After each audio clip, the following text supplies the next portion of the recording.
Oyez, oyez, oyez. All persons having business before the Honorable, the United States Court of Appeals for the District of Columbia Circuit are admonished to draw near and give their attention, for the court is now sitting.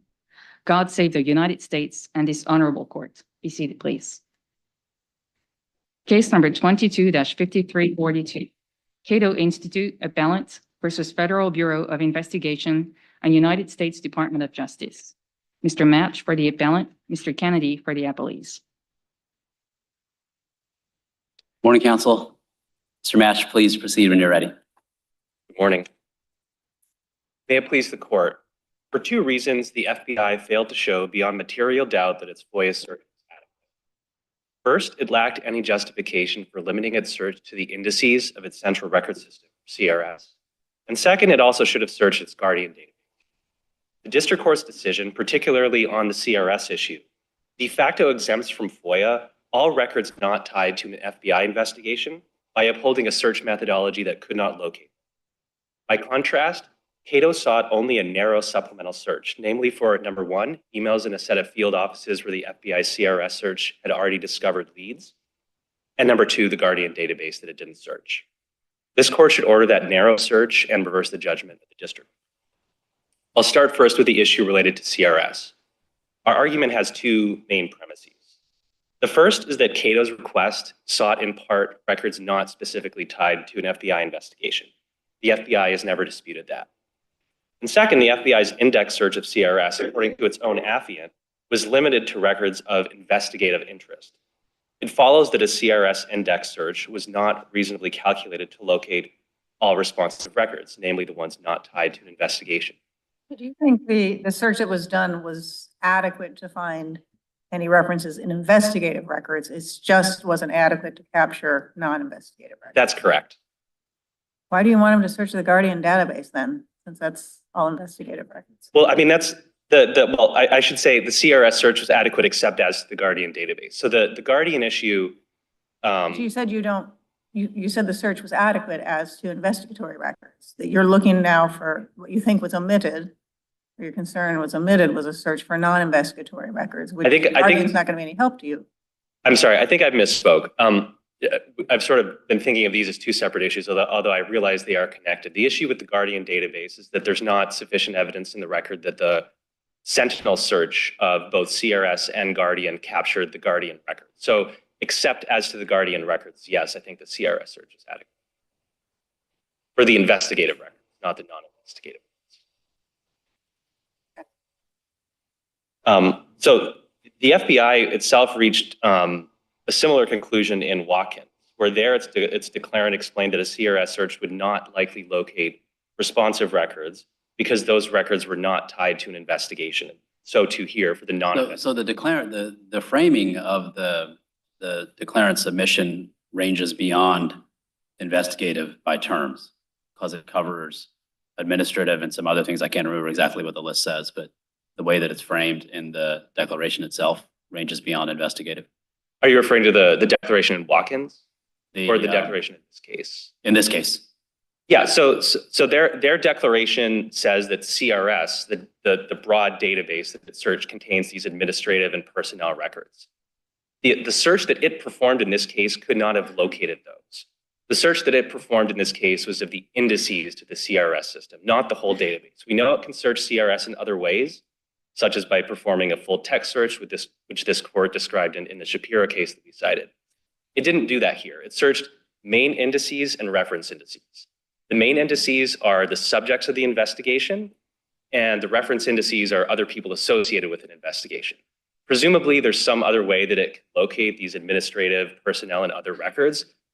The record doesn't exactly speak to what those ways are, but what the record does speak to is that it didn't do that in this case.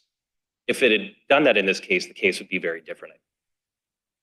I'm sorry, when it didn't do, you said you've not requested a text search, and yet you're saying the index search might not be capturing things. So what's door number 3 here between a text search and an index search that they should have done? Sorry, I didn't hear. So I'm trying to understand what you said about one of the difficulties being that the index search is only going to cover investigation subjects or people who come up in investigations. But you also agree that you didn't ask for a text search. And so if the index search is not going to uncover what you're looking for and you haven't asked for a text search, what is door number 3 here? What type of search is there that's not a text search that you think they should have done? So door number 3 that we asked for was a non-CRS search of the email systems in the field offices where the FBI's CRS search located leads. So those would have to be text searches. Well, that's a search outside the CRS database. I think if I'm sorry, I know, but you want to search for the word Cato. You want a full text search, index search there. If the emails in these field offices were indexed, were contained in CRS, then we would be satisfied with the text search of CRS. We haven't asked the FBI to do that. We've asked the FBI to do a different search. That might be another way to produce the responsive record. I'm sorry, I'm being thick here. I'm not understanding what this other way of doing the search is. So there's documents that are contained in the central record system. And then from our understanding, there are documents that are outside the central record system. Right, and for those documents outside the central record system, how would they do a search other than a text search? It might be a text search outside of their own email databases. I'm saying that what the FBI, when I reference— You do want a text search of those. Of other databases. Of other databases, yes. But your reply brief, you were clear that you didn't ask for a text search below. That's why I'm confused. I think in our reply brief, we said we didn't ask for a text search of CRS, the central record system. Okay, so you do want a text search of these emails. That's what you're asking for. I mean, I think it would be a text search, yeah. I mean, the record doesn't, I mean, they haven't explained how they could search outside of CRS. I think a text search would be a reasonable way to go about it, a text search of those 12 field office email systems. But I think in our reply brief, and I can— You asked in the district court for a text search of those email systems?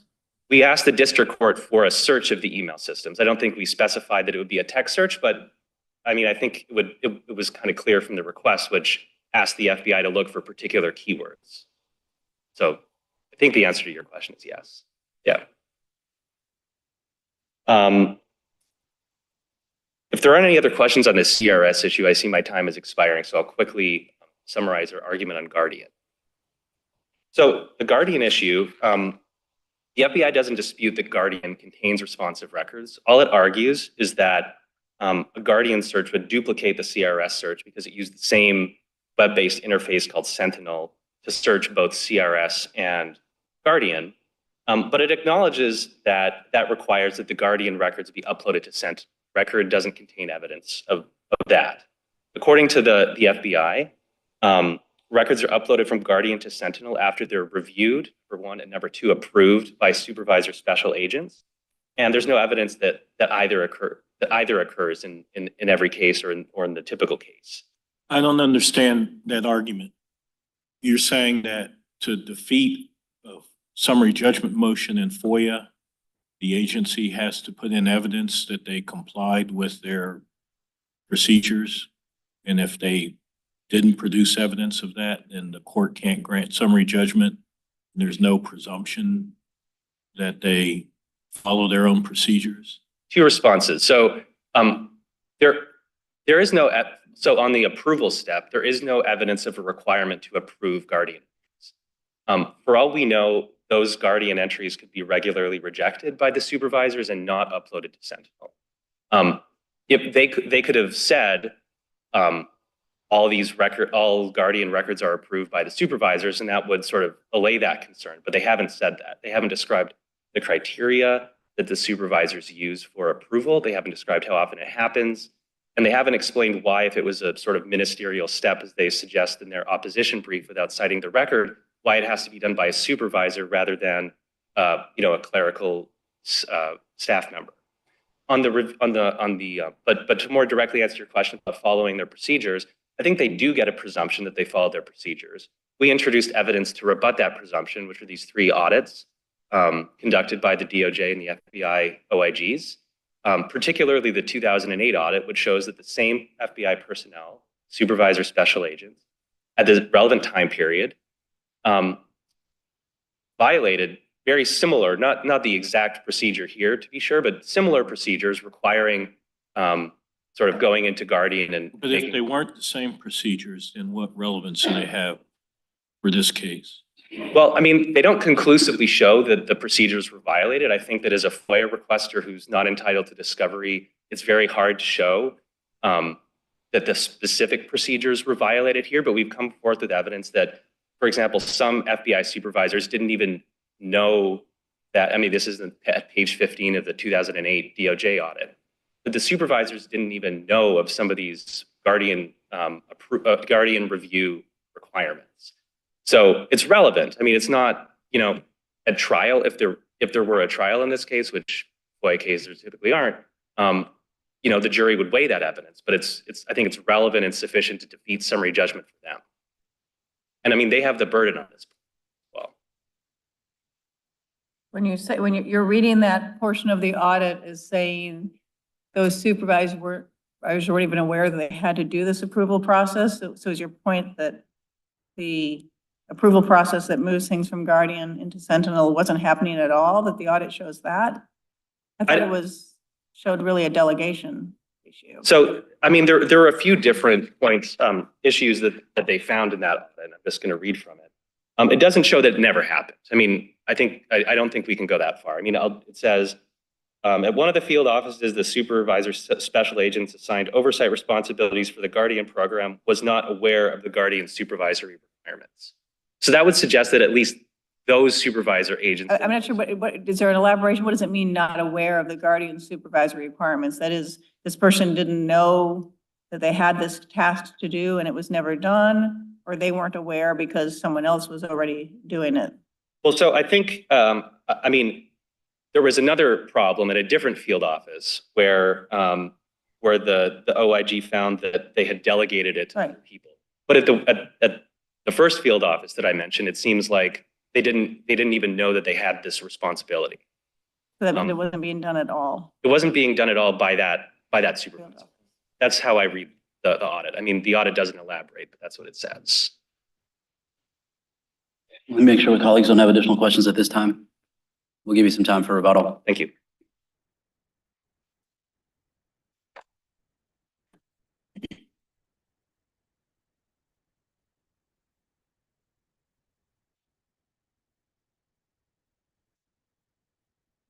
Mr. Kennedy. May it please the court, Kevin Kennedy for the government. The FBI conducted an adequate search in response to the Cato Institute's general request for records pertaining to itself. As the declarations in this case explain, the FBI searched its central records system, which is a comprehensive agency-wide database containing investigative as well as administrative personnel and other files. And as the FBI's declarations further explain, the CRS is the database that the FBI concluded would house all responsive records to Cato's request, and it conducted a search that was reasonably calculated to uncover those records. The district court correctly concluded that under this court's decisions, particularly its decision in Mobley, those declarations warrant summary judgment in the FBI's favor. When the FBI did its search, it found that it had to do sort of these field office specific searches as well, that the CRS search wasn't sufficient. And their argument is that when you did that, you should have looked at the emails too, and you didn't. So the FBI first conducted a search of its automated indices through Sentinel, and based on the results from that search of the automated indices, it looked at certain field office indices, which are also technically, they're part of CRS. And if you look at JA40, none of the responsive records from those additional searches of the manual indices in the field offices pointed outside the CRS or indicated that there might be records outside. Did those manual indices cover the emails in those offices? Absolutely. If the extent the emails are federal records, they're treated like other records of the FBI, and they're uploaded to CRS and serialized into the relevant file and indexed like other federal records. And so, yes. The idea that there might be your answer other. is the emails they want searched have already been searched. at least at the index level. The search of the manual indices encompasses email records to the extent that they are in the CRS. What does that mean to the extent that they're in the CRS? Does that mean they're not? There's large portions that aren't, or do we know as these field offices whether they're in there or not? So the FBI concluded that there were no emails, there were no records that were outside the CRS that would be responsive to the Cato Institute's request. Instead, How can they know that if, don't we have to know whether it was searching the emails, whether they were indexed to know whether they could say that? I think the question is whether in conducting a search, there were leads that pointed elsewhere. The leads pointed to these field offices, manual indices in particular. They which pointed to the telling me manual. should have included emails, but then now it sounds like, and maybe I misheard, but it sounds like you're saying, well, we're not sure if they included the emails. So it seems like you're already pointed to these field offices and their records as needing to be searched, a supplemental search. And what I'm just trying to figure out is, did that supplemental search cover their emails? Because if it didn't, then I'm not quite sure what I can tell from this declaration as to their basis for concluding that there's no reason to think there'd be anything in those emails. If you're already looking, you're targeting at these particular field offices. So the email records are uploaded into the CRS to the extent that they're federal records and they're relevant to a case file in the CRS. And so the manual indices contain email records like they contain other records. And so the FBI's search of the manual indices included email records as well as other records. And so that would And include no- even and personnel no- or administrative emails and not just investigatory emails. Exactly. To the extent that an email is relevant to an administrative case file in the CRS, it would be uploaded to the CRS in the same way that In each of the relevant field offices here. yes, the manual indices work in the same way as the automated indices. And So then there isn't a bank of emails that's outside of what gets folded into CRS? the question for this court is whether the search was adequate to uncover responsive records. And here the FBI searched the CRS and it found that, there were no leads that pointed outside the CRS. So the idea that there might be other emails relevant to Cato Institute is a sort of speculative claim that this court has found, can't undermine the adequacy of a search. The possibility that other email records relevant to Cato exist is not sufficient to undermine the adequacy of the search. But you didn't answer the chief judge's question. You said what you thought the issue in the case was. That's fine. That's not what the chief judge just asked you. Well, the FBI found that it was unlikely that any other email, if there are emails in other databases, the FBI found that any other database was unlikely to, house records responsive to Cato's That are request. germane to the request. Yeah. So just be clear, so there is not, the FBI, to its knowledge, there is not a pile of emails that would not have been, of federal record emails that would not have been indexed even into these manual indices in the field offices. There is not a pile that the FBI concluded would likely contain records responsive to Cato's request. So there's a pile, but they just don't think there'd be anything in there. On what basis did they conclude that those piles would not have anything about Cato in them? So I think if you look at this court's cases, for example, the case in Mobley. So I'm actually asking a question almost about the declarant's knowledge here, the facts. So on what basis did they conclude? It sounds like there were emails that the FBI was aware of that were not being searched, but concluded that there wouldn't be anything there. And I'm just trying to understand the basis because they were already felt obliged to do a search of these field offices, at least manual indices. And if they get there and they discover there's a pile of documents that haven't been indexed or for some reason aren't going to be covered by that search, how do they, on what basis do they conclude there's not going to be anything in there? They could conclude because the pile is 2 emails. That would be one explanation. Or it could be it's labeled, office NCAA basketball tournament pool, betting pool. or something like that. But how do we know if there is a pile? Don't we have to have some basis for knowing? So You can't just say it's speculative if there's a big pile of documents somewhere that were missed. the FBI concluded that any records related to the Cato Institute would be in the CRS because it's its primary database. It contains applicant, investigative, and administrative personnel files. And so it searched its indices looking for records related to the Cato Institute. And it didn't find anything that pointed outside the CRS that indicated that records relevant to the Cato Institute would be located in any other database. And so No, that's not right, because it did point them to go looking at these manual indices in the field offices. So in fact, it did tell them to go look somewhere else. it's true that the FBI followed a lead from the automated indices to the manual indices, but those are all part of the CRS. And so it then searched the manual indices. So, those but field it got pointed to the need to do a second search. A So it supplemental found- search. It found responsive documents that pointed to these field offices. You said they had to do a separate search of those. They searched the indices to the manual indices in the field office. That took another search effort. It- I'm confused because it sounds like you say they're all in CRS, so they would have been covered by the first search. But then I also hear that, no, we did the first search and that gave us leads. Yeah. And so we did supplemental searches or searches. Yeah, to take a step back, basically there are two, the CRS is a large system of documents containing sorted into case files on a variety of subjects.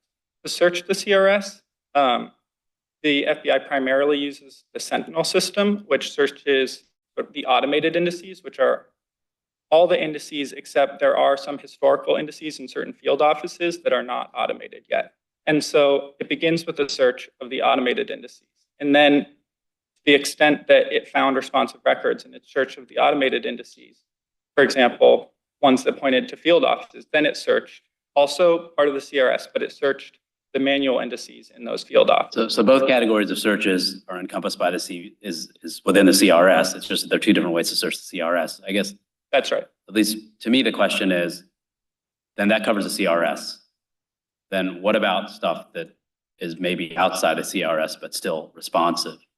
What's the basis for saying that whatever's outside of the CRS, and it sounds like there's stuff outside the CRS, that they're not going to be responsive to the request? The basis, I think, is that the scope of the CRS is very broad, and the FBI concluded that records related to the Cato Institute would likely be housed within the CRS. And then it's willing to follow leads. If you look at this court's cases, they stand for the proposition, I think, that the FBI can conduct a search of the CRS in response to a general record request. But then if records emerge during that search that point outside the CRS, that's a basis for looking outside the CRS. Nothing like that came up in this. But nothing like No, that. no indication of something with the two types of searches that was conducted of the CRS, nothing emerged that suggested that, wait a minute, we might want to look outside the CRS. But it's been the case in other situations where searches of the CRS would give a lead that would point outside the CRS. And if that happens, then that kind of second degree supplemental search outside the CRS is conducted. That's correct. What's outside the CRS?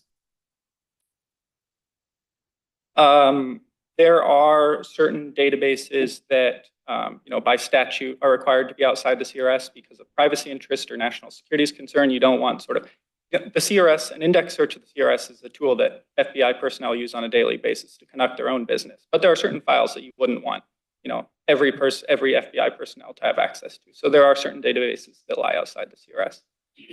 There are also certain sort of very specific policy, certain databases related to very specific policies. I point the court to its case in Watkins, that concerned the NICS background check system. There is a database concerning, names in the background check system that is not necessarily going to be in the CRS. But the CRS is a general primary database for lots of different subjects. Are there historical records that just haven't been indexed into CRS yet, or is that all taken care of by now? That's all taken care of. They're not necessarily all accessible through the automated indices, which is what I said. And I'm sorry if I was unclear on this point, but they are accessible through the manual indices, which are also part of the CRS. And then just a question, the declarant says that the CRS is going to include not just investigatory, but personnel administrative records. But it says the indices, it just describes the indices, which are what's searched. The whole CRS isn't searched, as only involving subjects investigations or those associated with investigations. So if you're doing an index search, how does an index search ever capture non-investigative records? Because they're not indexed, or are there other indexes? Yeah, two responses on that, Your Honor. First, I think the argument, Cato's argument that the problem with the search was that it was conducted via an index, not that it didn't, the FBI didn't look outside the CRS. It was really, I think, developed for the first time in reply, and the government hasn't had an opportunity to respond to that, and I don't necessarily think that specific argument properly before the court. But even if the court were to consider it, the indices to the CRS extend to the same range of subject matter as the CRS itself, which Cato conceded, before you, that CRS extends beyond investigative files.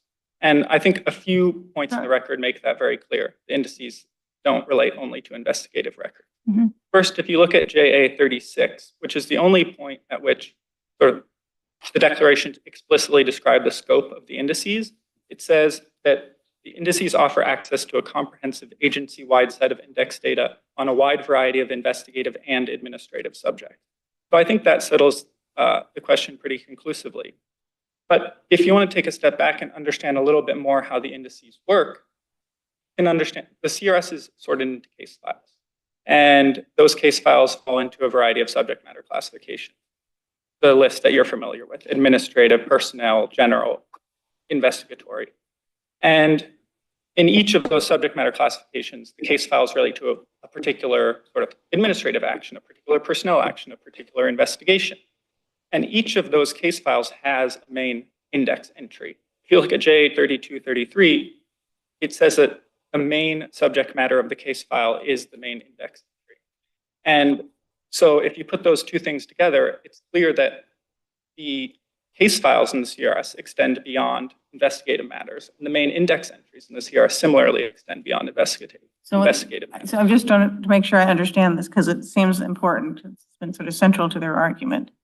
When the declarant says that the indices are based on either subject of investigation or someone associated with an investigation, that was only a for example, that there are actually indices that also involve personnel matters.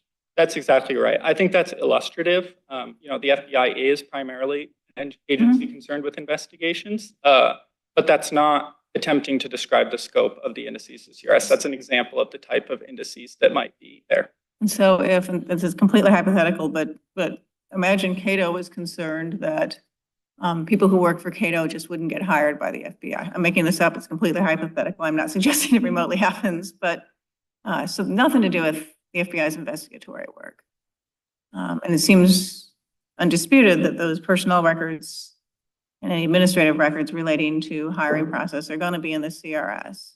And what you're telling me is that those records will be indexed in a way that has nothing to do with investigatory status, such that they would be found. Yes, if you look at J34, it describes the indexing process. It says things are indexed that are of sufficient significance to warrant indexing for future retrieval. And I think, in the context that I've explained, which is that the indices extend more broadly than investigations, there are indices for administrative case files. If you're thinking about significance for future retrieval, that's going to include significance for future retrieval for matters related to that administrative topic.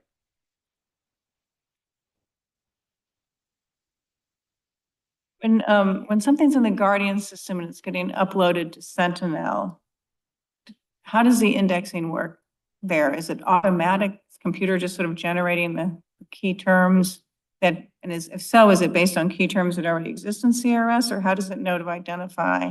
Again, imagine hypothetically, Cato hadn't appeared anywhere, and I know that's not true here, but in any record, or some entity files a FOIA request looking for references to itself at the FBI, and there's nothing anywhere.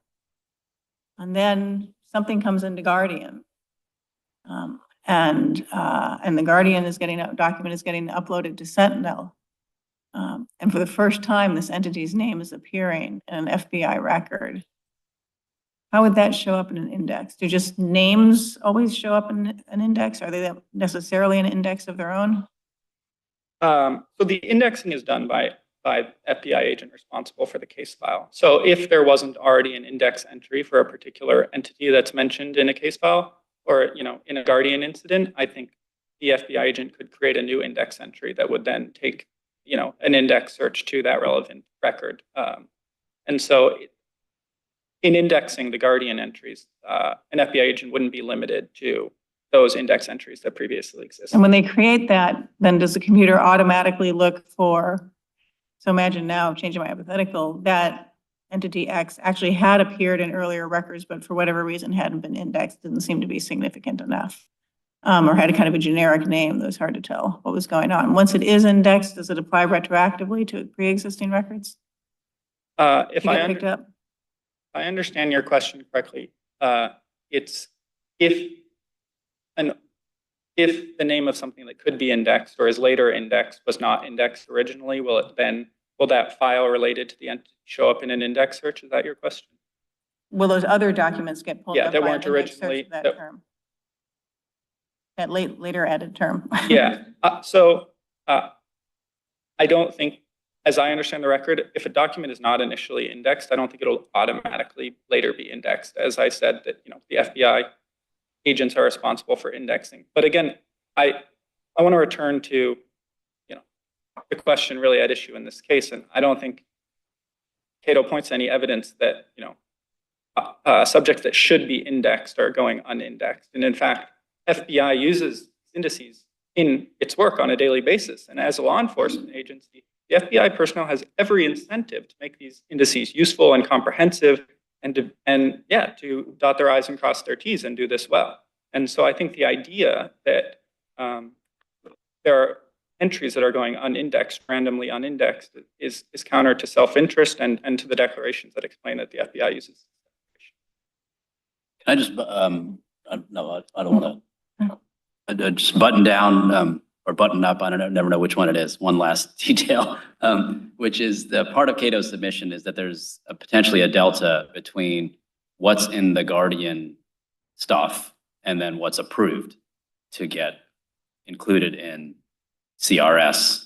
And as I read your brief, you don't think there's that delta. You think that actually the approval process, it covers the waterfront and everything actually is going to ultimately make its way into the CRS.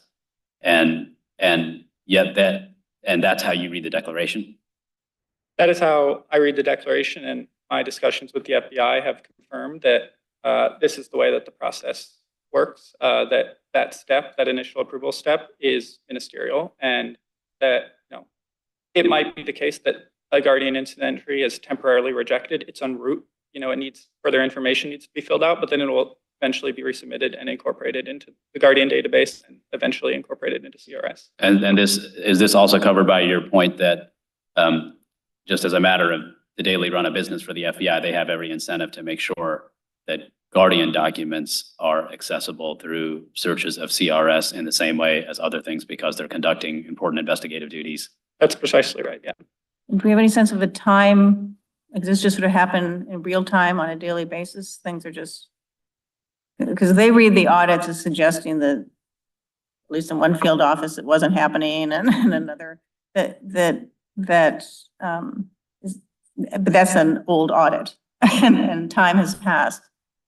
Absolutely. But your understanding that it is sort of real time, I mean, maybe there's a gap of a day or so, but these things are getting uploaded, and that I guess I have a compound question, I apologize. And when they talk about approval process, does that just mean the sort of, someone's got to index the information in there so it can get into Sentinel and be useful? It's not sort of a, yes, you get to come in, or no, you don't get to come in? Yeah, I think I can answer that compound question. I apologize. So the way that the declaration don't speak to a precise timeline on which this approval process operates, but the way that it works is that an incident entry arrives in Guardian, either through eGuardian or directly in Guardian itself, and the FBI supervisor looks to see whether everything is there and then approves the document. And at that point, it becomes a Guardian incident, and it's assessed for further investigative value. As we explained in our brief, I think that actually sort of confirms the idea that these are routinely approved, because the second step is where the FBI assesses it for investigative interest. And so at that second step, it's assessed for investigative interest. It might be assessed as a zero, as having no further investigation necessary, at which point it's closed and serialized in Sentinel. Or it might be deemed to warrant further investigation, at which point a case file is opened in CRS and it's investigated in the normal course. And at that point, when it's opened in CRS, it's closed in Guardian. And it's so in either case, it's closed in Guardian and put into CRS as a sort of no further investigation needed, or as a separate investigation that's going to be conducted by the FBI. Does that answer both of your questions? Sure, my colleagues don't have additional questions for you. Thank you, Mr. Kennedy. Thank you. I urge the court to affirm the district court. Mr. Match, we'll give you 2 minutes for your rebuttal. Thank you. So the FBI apparently has a process where they look first in CRS, and if they find leads outside of CRS, they look outside of CRS. In this case, it's not surprising that they wouldn't find leads in CRS to go outside, because the CRS search that they performed are of investigative records. So if requesters sought non-investigative records and the indices only index investigative information, of course, CRS wouldn't point outside of CRS to cause leads. So I think that shows that it's sort of overall approach to sort of starting with CRS and going outside is misguided. Mr. Kennedy suggested that CRS, though, contains non-investigative records and actually indexes them. I mean, that of course, I think directly conflicts with the FBI's declaration in Wilkins, which said, this is a non-investigative record, so we don't think CRS is likely to contain responsive records. And I mean, you can see why, because so the part of the declaration he pointed to on JA 33 and 34, indexing information to CRS is done at the discretion of FBI investigators, not necessarily non-investigative material or non-investigative tasks here. Accordingly, the FBI does not index every individual name or other subject matter in the general indices. So there's some discretion to index or not index information. And because they have that discretion, if they don't find indexed records, that doesn't mean that there aren't unindexed records there too. I just want to make one very quick point about. They found documents about Cato using the index. I mean, Cato is indexed in this Yes. case. So why are you concerned then that I mean, Cato's not going to show up in an index search? well, so I mean, Cato clearly did show up in an index search. The question is whether the documents, whether all responsive documents are regarding Cato are indexed to it. So if what the FBI The declaration here is read to say that we also index materials in a way that we can get them if we need them in the future for the retrieval, including administrative and personnel matters. right, I mean, If that's how so it's read, does that not resolve your concerns that they weren't, the index search didn't capture administrative and personnel records? I mean, I don't think that's what the declaration says. The declaration says indexing information in the CRS is done at the discretion of FBI investigators, and it describes the indices as the subjects and the affiliates of a particular investigation. I mean, Cato is a public policy think tank. If there are FBI officials, I mean, Cato is a think tank that addresses issues related to civil liberties. If the FBI's got emails talking about a certain policy proposal that Cato might have put forward regarding a civil liberties issue, that's not necessarily connected to some investigation. It would be responsive to the request, but there's no reason to believe that an investigator would have indexed it to an investigative index. Is there any reason to believe a personnel record would have indexed it? I mean, the Administrative record or I mean, it seems like you had to be housed somewhere. I mean, it has to be housed somewhere. I mean, it could be in the CRS. It might not have been indexed. I mean, it could, like what we're asking it to do, or the FBI to do, is to search the email systems that are not in CRS. They're probably there. Or I mean, if they exist, they could well be there. They have to be somewhere. I thought you were arguing also about this Guardian system, but because that one involves investigatory matters, you'd be indexed there. So it seems like there's really nothing more to be said. I mean, you've got your argument about time lag, but other than that, or maybe some people somewhere in some field offices in 2008 dropped the ball. But it seems to me that's less your concern. If your concern now is there might be some administrative. There might be some emails somewhere. administrative policy-related emails like the ones in Watkins that the FBI acknowledged would not likely be found in a CRS index search. On the time lag, I want to point out, though, that even though it's an old audit, the audit's directly relevant to the time period of this case. The request didn't have a date range, and the FBI located records before and after 2008. So that audit actually is relevant in terms of time. Okay. Thank you, Thank you Mr. very Mash. much. Thank you, Mr. Kennedy. We'll take this case under submission.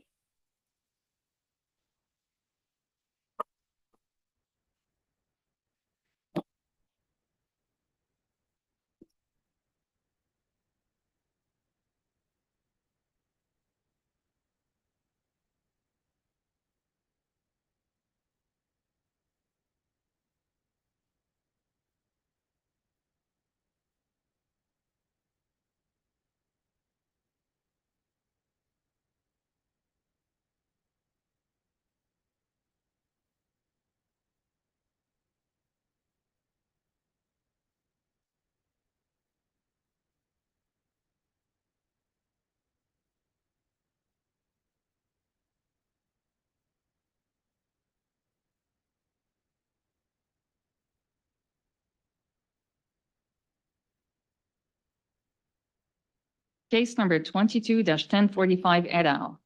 Liquid Energy Pipeline Association petitioner versus Federal Energy Regulatory Commission and United States of America.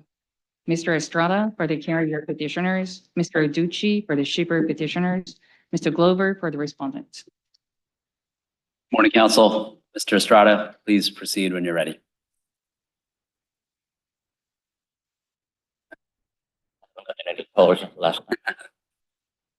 Thank you, Your Honor, and may it please the court. The notice and comment issue alone suffices to set aside the 2022 rule and restore the 2020 rule without addressing any other issue for this court. From the Consumer Energy Council in 1982 to this court's Humane Society's decision last year, it is clear that the 2020 rule became law and could only be displaced or repealed by complying with the APA's notice and comment requirement. But even if the APA were not wholly controlling in this case, the 2022 rule must still be set aside because no rehearing could be legally granted a year after the fact in defiance of this court's en banc ruling in Allegheny. If that were all not enough, if the Deputy Secretary of FERC has the power FERC says it does, then he is an officer of the United States who was improperly appointed under the Appointments Clause. Let me start with the APA point. This court held in Humane Society that a rule becomes law when it is made available for inspection in the Federal Register, even before publication, and even if the contemplated effective rule is in the future. After that, any change to the rule must comply with notice and comment. This rule was made available for public inspection on February 12, 2021. And that was 6 days before the purported tolling order and 4 days before publication. After the rule was made available to the public under Humane Society, it could be changed through rehearing or otherwise in the usual process only by complying with the APA. The fact that there was a rehearing petition filed, timely or not timely, we can discuss the Allegheny issue separately, does not change any of this. From Consumer Energy to Pruitt to Sprint, this court has confronted the same claim by an agency and has consistently pointed out that the fact that rehearing, reconsideration, or a similar process may be available does not change the application of the APA once something has become law. I refer the court specifically to the consumer energy decision. This is page 446 of the decision and footnote 71, where this issue is discussed. And I will quote, because it's important, the court said, Congress did not intend to permit the commission to use the occasion of a petition for rehearing to make any substantive change whatsoever in a rule without providing notice and comment. The same case went on to say that the very definition of rulemaking in the APA contemplates that it's a process for formulating, amending, or repealing a rule. And Congress would not have included the repeal of a rule with the definition of rulemaking if an agency abandoning its previous work were not meant to be subject also to notice and comment. Indeed, again, this is page 46, the court said, it is in those cases where the court has accomplished its work that it'd be most useful to look for the views of the public to see if there is any percentage to be gained in sort of starting again and changing course. Likewise, Pruitt, I won't go through every case, there was a reconsideration petition file. The agency, the APA in this case, responded by saying that it intended to reconsider the actual rule and staying the rule. This court held that even the stay was effectively an order modifying or repealing the rule and was subject to the APA. And again, I won't even get into the Sprint case because there was a number of overlapping, rehearing petitions, and ultimately the agency came to this court on the faith of the assertion that it had sua sponte the ability to change the rule on reconsideration. The court said, well, you do as you do you, but you have to comply with the APA. I think ultimately, if it is the case under Humane Society that the agency could not yank the rule before publication, prevent its effectiveness, even though the effectiveness was in the future, I just don't see how the agency could say today that the rule did not become law and it did not have to comply with notice and comment before it jettisoned the rule more than a year later. I will say another sort of word. What is the date, putting all these cases together, that you think they could no longer alter the rule through a rehearing? I think February 12, 2021. That's when you can look at the Federal Register website. That's when under Humane Society it was made available to the public. Under the Federal Register website, I can give you the site as well. It was published on February 16, but under the holding of Humane Society, the publication is not legally controlling. It was the making available to the public on February 12, 2021. We also have to reconcile the rehearing here, those principles with the rehearing with authority that happens here, and it's only a few agencies that can do this, but have this rehearing authority. And we have cases that have recognized that they can use their rehearing authority even for notice and comment rules. The Supreme Court has referenced their use of rehearing for notice and comment rules, and well, let me make batted an eye. And so I'm trying to figure out how to reconcile these two systems. Is there a cutoff date when you're dealing with this agency and its statutory scheme? Is there a different cutoff date for when they can no longer tinker with through rehearing, for example, the effective date, or does this have to map directly onto the Humane Society model, as you've been arguing, which would mean there is no real rehearing authority because the publication in the Federal Register would be the end of the rehearing, the beginning and the end on the same day. Let me make 3 points, Your Honor. The first one is that the date of inspection by the Federal Register is to a large extent within control of the agency. The agency can make it available here. They took 60 days. If they thought that they wanted to hold the rule pending the rehearing consideration, it was up to them to arrange their own affairs so that they could sort of use their own rules to reconsider the rules if they thought that that might be appropriate. How could they do that before putting it on public inspection? Well, I think, under the Federal Register Act, which is separate from the APA, you were supposed to send it to the agency, but the agency gets to choose to some extent when they will send it to the Federal Register. Here, in fact, the agency took like several weeks to send it to the Federal Register, and there is no actual deadline, as far as I can tell, the Federal Register Act, for them to send it in. Now, the second point is that I am not saying, and I should not be understood as saying, that agencies cannot change rules. They can change any rule, whether on rehearing or otherwise. They just have to comply with notice and comment. And the third point is that, the general rule is that you have to comply with the APA to change a legislative rule. There are any number of rehearing occasions where there is an occasion for, rehearing where the parties are seeking what in effect is a clarification. And of course, if the agency is able to clarify its work in what would be upheld as an interpretive rule, that is not subject to the APA. And so, but ultimately, it would be up to the agency to arrange its affairs, either by withholding the delivery to the Federal Register or by alerting, the parties that it intends to issue a rehearing by something other than a tolling order, something that acts upon, the rehearing and sets a schedule or actually grants a rehearing with a view to giving the parties notice as to what it is contemplating doing. Which one of those does because the carriers sought a rehearing too? And does that fit within your last category or? Well, let me say two things about that. We sought a rehearing on something that I think I would place under the interpretive area, because frankly, the agency had goofed in picking one page versus the other on the 2016 report data, and the agency acknowledged that. So I think it was minor and ministerial. But even if it were not the case, the gotcha point is cute, but sort of irrelevant, because in seeking rehearing, we did not tell the agency what process it should use to consider our petition or theirs. The compliance with the APA is up to the agency. So it's not as if we sought, rehearing and said, oh, if you think you have to comply with the APA to rule for us, please don't.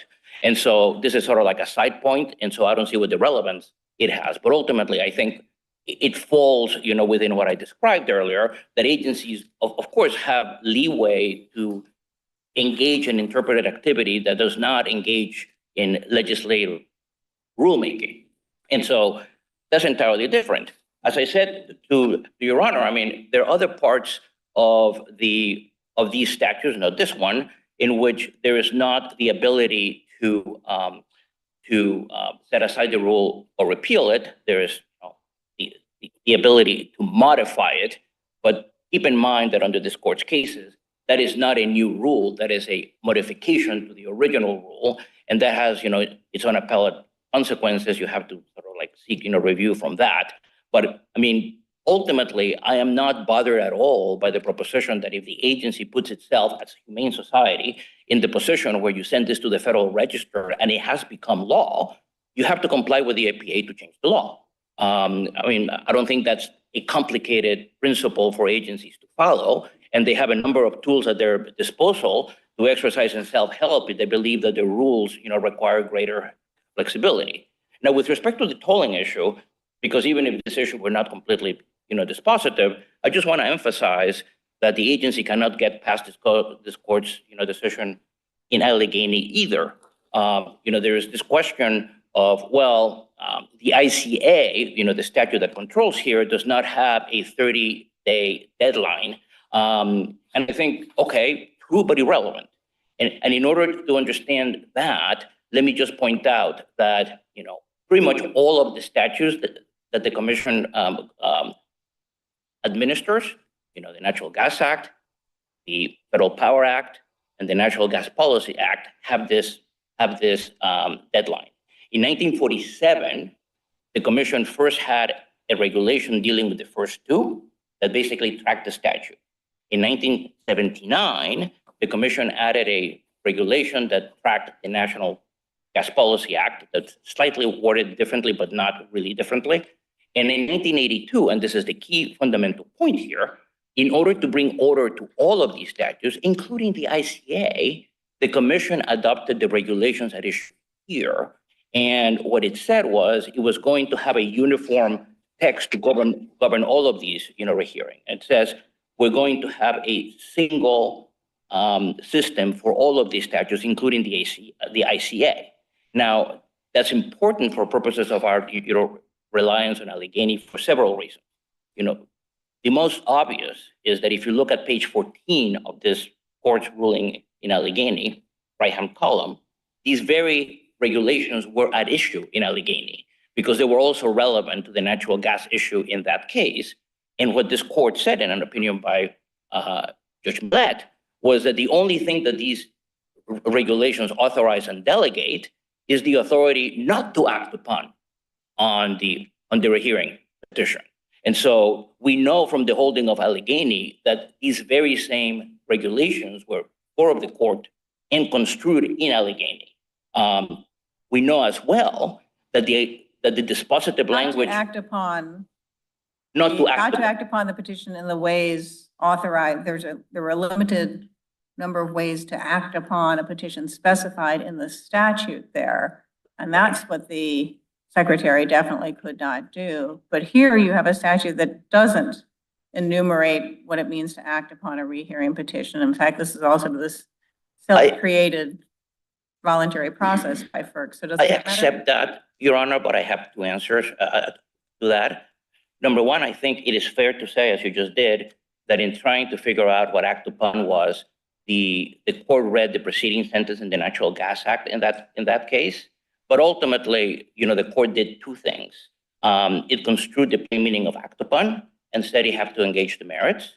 And it also construed the meaning of rehearing. And it said, and I will quote, that punting down the road or announcing an intention to decide something about the rehearing application at some specified time in the future, quote, does not fall within the ordinary meaning of rehearing or any definition of rehearing known to the law. And so I think, you take that, which is not bound by the preceding sentence, but I think the more dispositive point is the point that I started with, which is in 1982, the regulation that was adopted to govern the Natural Gas Act, which was before you, and this statute, whatever the natural gas may have contemplated in the preceding sentence, that boiled down in the same regulation that you construed here, and that you construed as not authorizing acting upon, the petition on the merits. So, it may well be for purposes of a hypothetical that in fact is Well, they not. wanted to group them all together back then when they had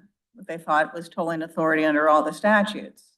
And then when that went away, the question is whether the tolling authority remained. They wanted consolidation, but then Abdelhady changed the rules, at least as to natural gas. Well, I mean, Federal Power Act, but the en banc court, in fairness to the commission, did overrule a couple of cases. I'm sorry? And the en banc court, in fairness to the commission, did overrule a couple of cases. So I guess I will say the commission can be forgiven for having thought way back when that it had this authority. Right. No, No, right, that's what I'm saying, but Point. they put them together, but now. Right. Once Abdelhady said, as to these statutes, it's not going to work, how do we know that's what it meant for the interstate? Yes, but Abdelhady said that as to these statutes and this regulation. And the problem for the commission here is that in 1982, it enacted a regulation that covered that case and this case. And that regulation was at issue in Abdelhady, and the language is identical, which is not to say that as a legal proposition in a hypothetical world in a different planet, the commission could not have adopted a different regulation to govern the ICA, but as a legal proposition, having adopted a unitary regulation with But identical. if the court comes along and says, as to statutes A and B, that regulatory definition is foreclosed by statute, that doesn't mean that the court has said that regulatory interpretation, your application of regulation is foreclosed by statute C. I suppose that one could have what I would call a Humpty Dumpty, definition of a regulation where the interpretation of the same words changes, Well, it's not depending. going to change. It's been taken out of the statutes that have actually taken the tolling activity out of that regulation. The only thing it really, the tolling authority to govern was the ICA. Let me make 2 points about that. I think it would be conceivably possible for the commission to have a separate regulation to govern the ICA subject to a different time standard. I think it's really legally impossible for the commission to say that it is adopting a unitary standard for all three statutes and then construe the identical language differently, depending on which statute is at issue. You can't have the unitary definition for these two statutes, but there's nothing about what the definition for statute 3. Well, It just seems to me like but it said that it was adopted. The regulation was narrowed. You can look at the release in 1982, and I guess I should give you the site. But the whole point of it is But it happens, the court will come along and say that a statute forbids the regulation to mean X under this statute, but that Right. doesn't say it can't mean X under a different statute that it also covers. It's just, there was some surgery, but that doesn't mean the whole thing. With The patient With still respect, got- I don't really find it plausible that the language could mean that the identical language in the same legal document could mean diametrically different things in different contexts. But accepting that for purposes of the current argument, I will point out that there is another consideration that was present in Allegheny that the court took into account that I think is equally applicable here, which is that what the commission was doing effectively was redlining out the 30-day deadline out of the rehearing statute in the Natural Gas Act. And you said, well, okay, you can't do that by this sort of administrative action. You have to go to Congress to change the statute. Now, of course, we have the same 30-day deadline in the regulation that indisputably governs here. And whereas you wouldn't have to go to Congress to change it, we do have the Hdeel principle since 1954 in the Supreme Court that an agency has to comply with their own procedural regulations until they are changed. And so just as the agency could not redline the 30-day time period out of the statute without going to Congress, the agency could no more redline the 30-day period in the regulation without changing the regulation.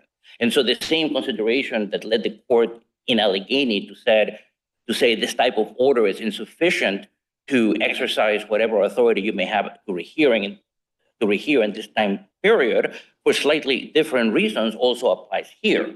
And so, I mean, ultimately, I think you could conceivably sort of think of a world in which the commission could have written a different regulation and could have said, I have greater authority under the ICA. Good luck for them in a future case, but it's not this case. But the final point I will make on that, because I see that I am a little bit out, is that if this were authorized, it would be a significant exercise of authority. We know under Buckley versus Vallejo that any person that exercises significant authority under the authority of the United States is an officer. The commission concedes that this is an office that is established by law, because if they are right that the deputy secretary and the secretary have the authority to do what this court said in Allegheny, in fact, they don't, but they are right in this context, let's assume, then this would have been an action executed by an officer that was improperly appointed because it was appointed by the chairman and not the commission, as required by the head of the department. And therefore, the action would be ineffective on that ground alone under any of these views. I get to your separate argument that even assuming they could act as they did on rehearing and bypass notice and comment, you argue that they did not consider reliance interests. Yes. And so it was arbitrary. It would be arbitrary and capricious for failure to consider reliance interests.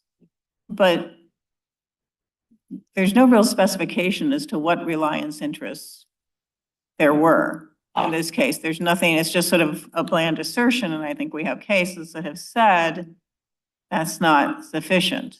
No, actually, with all due respect, I think that the relevant question here and the relevant sort of head of analysis is whether the commission's failure to comply with the APA can be excused on a no harm, no foul principle, because the APA says that things that don't. That's a separate argument. That's a harmless error argument as to failure to engage in notice and comment. I'm asking you a different question. That is, assume you're incorrect that they had to do notice and comment. So assume they were proper, and I'm sorry I wasn't clear, to proceed on rehearing. I understood you to still have an argument that their decision was arbitrary and capricious. Oh, yes. Or you have lots Yes. of reasons, but Yes, one of them no, was that is the question on the failure- merits. Right, the failure Yes. to grapple with reliance interests. But Yes. we have said, it's not enough to say they didn't deal with reliance without giving some argument as to what the reliance interest was here. I mean, the companies were making more money, but that's not a reliance interest. Normally one would expect something like contracts were made, investments were made, and there's nothing like that in the record of the briefing that I could see. No, the reason why I thought this was tied to the harmless error question, and I think, the questions are overlapping, is because in the context of the harmless error, if you were to agree that notice and comment were required, then the only question is, would it have done any good? And in that case, if there is any uncertainty whatsoever as to what somebody might have said, then you have to take it. And the point that we have made on the merits is sort of really twofold. Number one, we were not permitted to respond to the rehearing, so we cannot be taxed for not having made a full-blown argument on all the things that you're identifying by Certainly rule. before the agency, but in your briefing here, there's no Oh, we have elaboration on pointed it. out that we had every expectation based on the wording of Order 561 beginning in 1993, that this is a process that occurs only every 5 years. I think it is obvious and doesn't actually need even a record that we were not permitted to provide to the agency, that this is a process that leads to investment back transportation, because this is like a heavily investment-driven sort of area. And if you have expectations as to what the income streams are going to be based on this being done every 5 years, it's different from the agency doing randomly every couple of years, sort of on a different schedule that can be predicted for loans, income streams, and the like. To the extent that, you know, the agency is going to do this, I think we would say that when the agency first did this, it was in the throes of COVID. And in fact, in the original record in 2020, we pointed out that what the commission, even what we were proposing, was not sufficiently beneficial to us because, you know, we were, you know, in a depressed state. But by the time had we gotten notice and what would have happened as to what our expectations and, you know, reliance were, in the middle of 2022, people had given up, you know, the pretense that inflation was transitory, and we had a different set of conditions with supply line issues and the like. We could point out to all of those things. So there were like investment issues, expectations, the different economic conditions that, you know, prevailed in 2022 versus 2020. And again, I just want to make sure I'm understanding this argument, because it sounds like at one time you're saying, I would have thought between 2020 and 2022, when I'll call it the December rule was governing, because of the pandemic, there may not, and the economic depression, including in the oil industry that came from that, there may not have been a whole lot of investment going on. Maybe you would have been gearing up to do it in 2022, but this new rule came in and well, I'm beginning of saying 2022. two slightly different things, but I think it's worthwhile to keep them separately. You know, the first one is that the data that the agency considered in coming up with an index in 2020 were unfavorable to us and worked to our detriment because of the conditions that then prevailed. And that the conditions in 2022, when the agency woke up to the fact that it wanted to do a 180, were also unfavorable to us for different reasons, because, you know, inflation was up and there were supply line issues. So they got us coming and going. And so, but, you know, that shows to the benefits of notice and comment, to go back to the earlier question, because you cannot say that we would not have benefited from being able to point out all of these things when the commission sort of anticipated that it was contemplating a turnabout later, to say nothing of all of the issues now being raised by shippers about, you know, retroactivity and whether we have to compensate, and which of course could have been debated in front of the agency instead of you. Can I ask, just try to understand the procedural issue here. Let's suppose we agreed with you on your reliance interest issue. Would we have to, and we said, okay, we'll grant the petition on those grounds. Would we have to reach the appointments clause issue? No. Why I mean, not? as I said earlier, if you agree with us, I mean, on the reliance issue, you mean? Yes. I'm not understanding which of the issues. I mean, it seems, The arbitrary and capricious, because they didn't consider the reliance interest. I think the appointments clause issue is antecedent to that, because their consideration of the merits in 2022 was only made possible by the purported tolling. And so I think both the Allegheny issue and the appointments clause issue are logically antecedent to that. If the tolling was ineffective because you blew the 30-day deadline and Allegheny applied, then they never had an occasion to do a rehearing. They clearly had to do a new rulemaking on the notice and comment. So these issues as to how they did it and the merits of it are sort of somewhat academic. And if the officer was improperly appointed, even if the tolling was appropriate, otherwise under Abdelhady, the same issue also arises because even if somebody could have told, this person could not. And so before you had it in front of you as an appropriate docket for you to consider on the merits, you had to have it in front of you. And as I said earlier at the That beginning. doesn't make any sense to me. This isn't like some jurisdictional ordering thing. Steel company. Right, sorry? It's not steel company. Right, yeah, it's not like that. So Well- if an agency order is challenged as being, lawfully not authorized for whatever timing issue or wrong process, notice and comment, and there's arguments that it's arbitrary and capricious, and if we say it falls because it was well- arbitrary and capricious, Oh, I see what you're saying. Doesn't You're saying what you matter. necessarily, well, if you're going to rule for me on another ground that is logically subsequent, yes, I agree, you don't have to reach that question. well, is that right, though? Because having said Because- that, because the remedies could be different in the I was situation. going to get Sorry. to that, which is to say, ordinarily, if the issue that you're reaching would give me complete relief, yes, there is no necessary order as in the steel company case.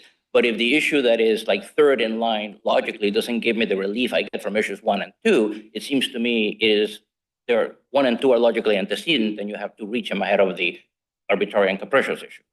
But it's not- I mean, Go ahead. I mean, it seems to me that if, let's suppose, for the sake of argument, you are right on the appointments clause issue, then it would seem to me that vacature then of the tolling order, because it was, ultra vires, so to speak, then if that's the case, then the commission doesn't have the authority to act on reconsideration. That is correct. And you get your, the prior order, the December order, so to speak, that you like. That is correct. But if we were to not pass on that issue and say, well, they were arbitrary and capricious because they failed to act on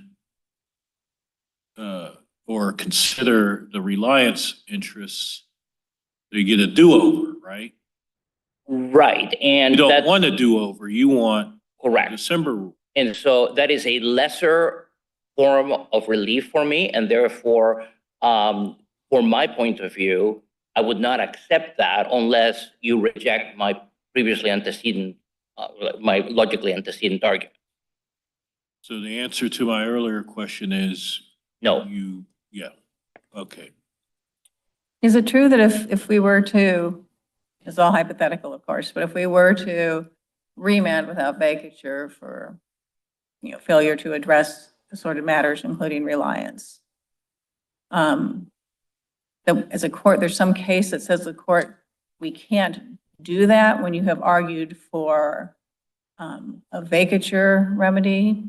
Would the agency not have the ability to consider the arguments you've pressed here that would have resulted in greater relief I on think that, as the part of that remand process? It's going to open things up. You can I mean- do it all again. And now you're going to have your chance to file things with the agency, which you didn't have before. What case says we can't? We have to do the other. allied signal, I think, is a line of cases from your court that usually tries to identify whether the errors that the agency has committed are egregious enough to just do a remand or vacate the order. The general rule under allied signal that if it's just a question of explanation, you send it back without vacator, and if it's just if it's like a fundamental failure to comply with the law, you vacate it. But as I said to your colleague Judge Wilkins, it seems to me that to me comes downstream from my APA objection, my Allegheny objection, and my appointments clause objection, because all of those would lead, in my view, to complete vacator and set aside of the 2022 rule under allied signal. And so you would have to conclude that I'm wrong on those three things and only right on the garbled, the explanation in 2022. Well, notice and comment violations certainly overwhelmingly tend to result in vacature, but it's not 100% required. No, but you have to So- have a compelling demonstration on the part of the agency that there is absolutely nothing I could have said. And I just gave you a list of all the things I could have said. This is discussed in the closing pages of the Sprint case, where the court said, and I will quote, if there's any uncertainty at all as to the effect of the failure, you have to set it aside for the good and sufficient reason that if you start excusing failure to comply notice and comment, agencies won't do it. And so any doubt on this court always falls on the agency, and you cannot permit, the agency to hypothesize outlandish ways in which, this might not have made a difference. It's up to them to negate the possibility that there was a difference. And so that's the difference. The other difficulty we have, though, is that at least one reading of the, I don't know what they call it, I guess the current rule, the 2022 rule, was that it found that it, quote, must, repeatedly used the word must, make this change, address the tax consequences to have a just and reasonable rate. And if the consequences of vacatur would be to reinstate what the commission itself seemingly labeled as an unjust and unreasonable rate. I know that's debated here, but they 4 or 5 times use the word must to make that just and reasonable. Well, Have to vacate if the consequences to reinstate what, if we read the agency as having said that rate was unjust and unreasonable. What happens then? let me say 3 things about that. Assuming that were true, which it isn't, for reasons I will get to presently, the remedy of the shippers was to appeal the 2020 rule and show that. And so it was not to sort of come here later and say, we never exercise our appellate rights, and we would like you to assume something that was never proven. But the fact is, if you look at the commission's brief in this court, I think page 84, they in fact deny that that's what they intended in the 2020 Well, that's rule. the commission brief, Yes. but I'm reading the commission's words, which is what we have to follow here. And it is absolutely true that 4 or 5 times in the relevant area, they say we must adjust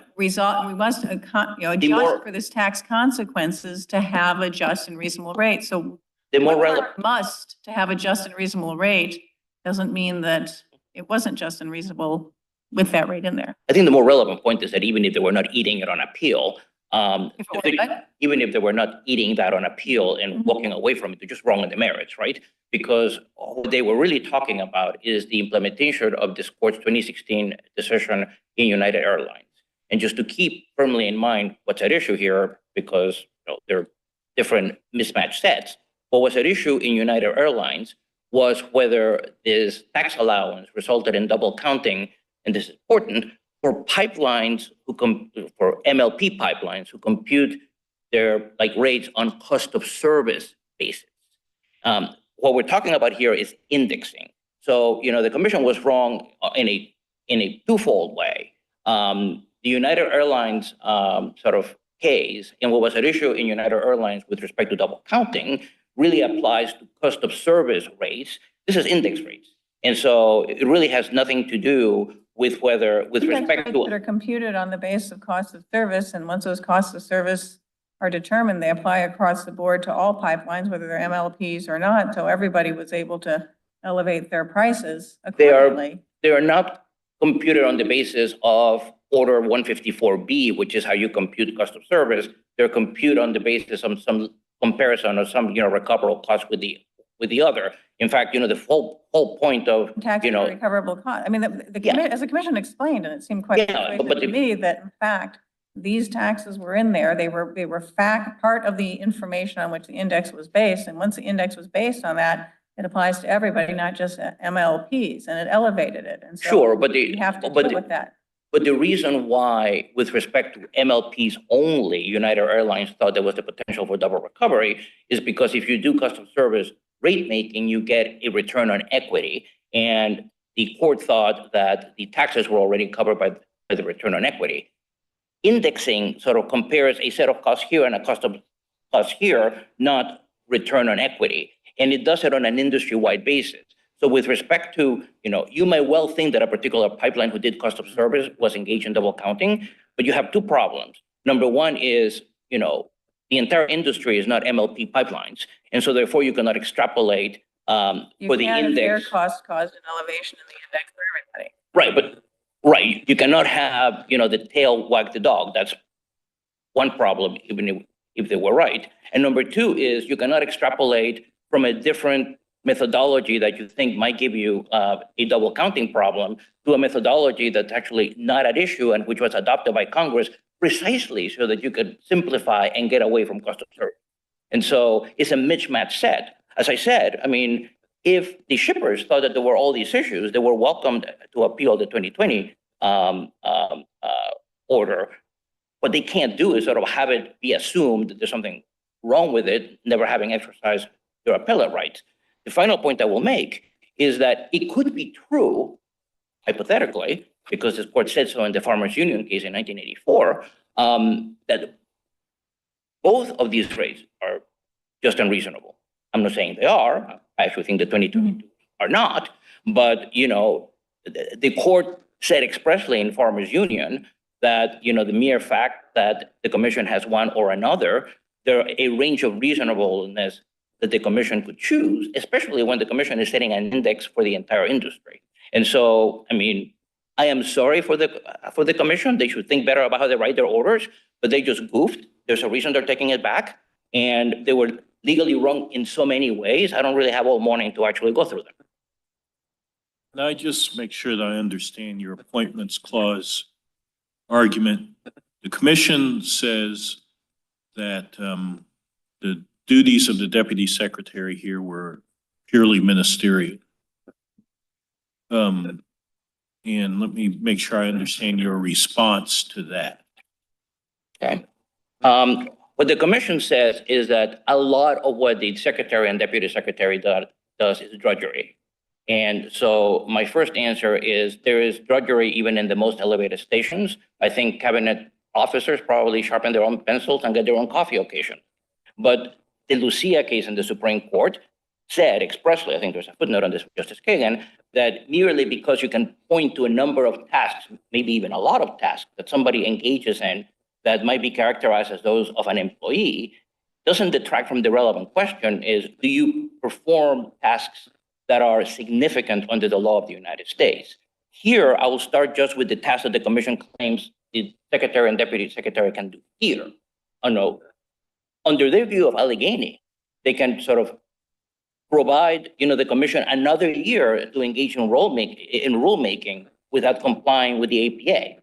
That's surely a very significant power under the law. And Buckley versus Vallejo said at page 126 that anyone who engages in the exercise of significant authority under the law is an officer, even if you exercise other duties. I will point out as well that they do other things. You know, you can, pull deadlines. You can rule on motions to intervene, which affect the rights to the party. You can waive filing requirements. They accept service of process on behalf of the commission, which binds the commission. You can set processes for contested audits, which again have effects on primary parties. In many respects, many of these things are just like clerks of court, which the Supreme Court held in the 1830s, are officers of the United States.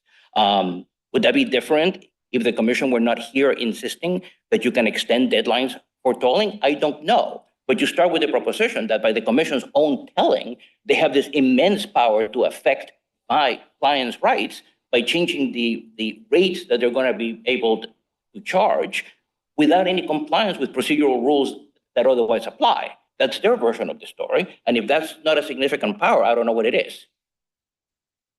In your reading, of course, of 18 CFR 375.302, which is the regulation dealing with these delegations to the secretary, the secretary's designee, is that, all of those things from A to Z and then AA are things that are completely within the discretion of the secretary or the secretary's designee.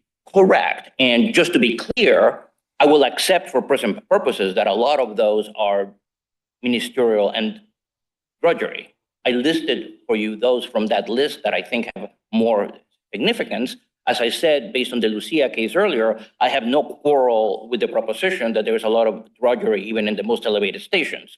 But I think if you look at all of them, and V, which is the one that's at issue here, is fairly down the list, the commission could perhaps characterize many of them as drudgery and ministerial, but not in a case in which the commission's opening bid is this functionary has, the power to affect substantial rights by enabling the commission on his own say-so to fail to comply with the APA and completely change the regulatory framework for an industry a year after the fact. What if the facts were that the secretary or his or her designee only tolls when the commission tells them to? Interesting case. I have thought about that hypothetical. You would have to consider what other duties the deputy secretary or the secretary have. If the commission had a record that this was an order of the commission itself, I don't think we would have this issue, because it would not be, this was done by somebody who should be an officer but wasn't. The argument would be this was done by the head of the department, and we would not get to the officer question. If the commission had a record to say this was actually done by the commission itself, here's a vote, we voted to do this, there would still be questions as to whether they complied with Allegheny and the 30-day deadline in the regulation, but you would not have an appointment clause issues because the action would be that of the head of the department and not that of a subordinate who was improperly appointed.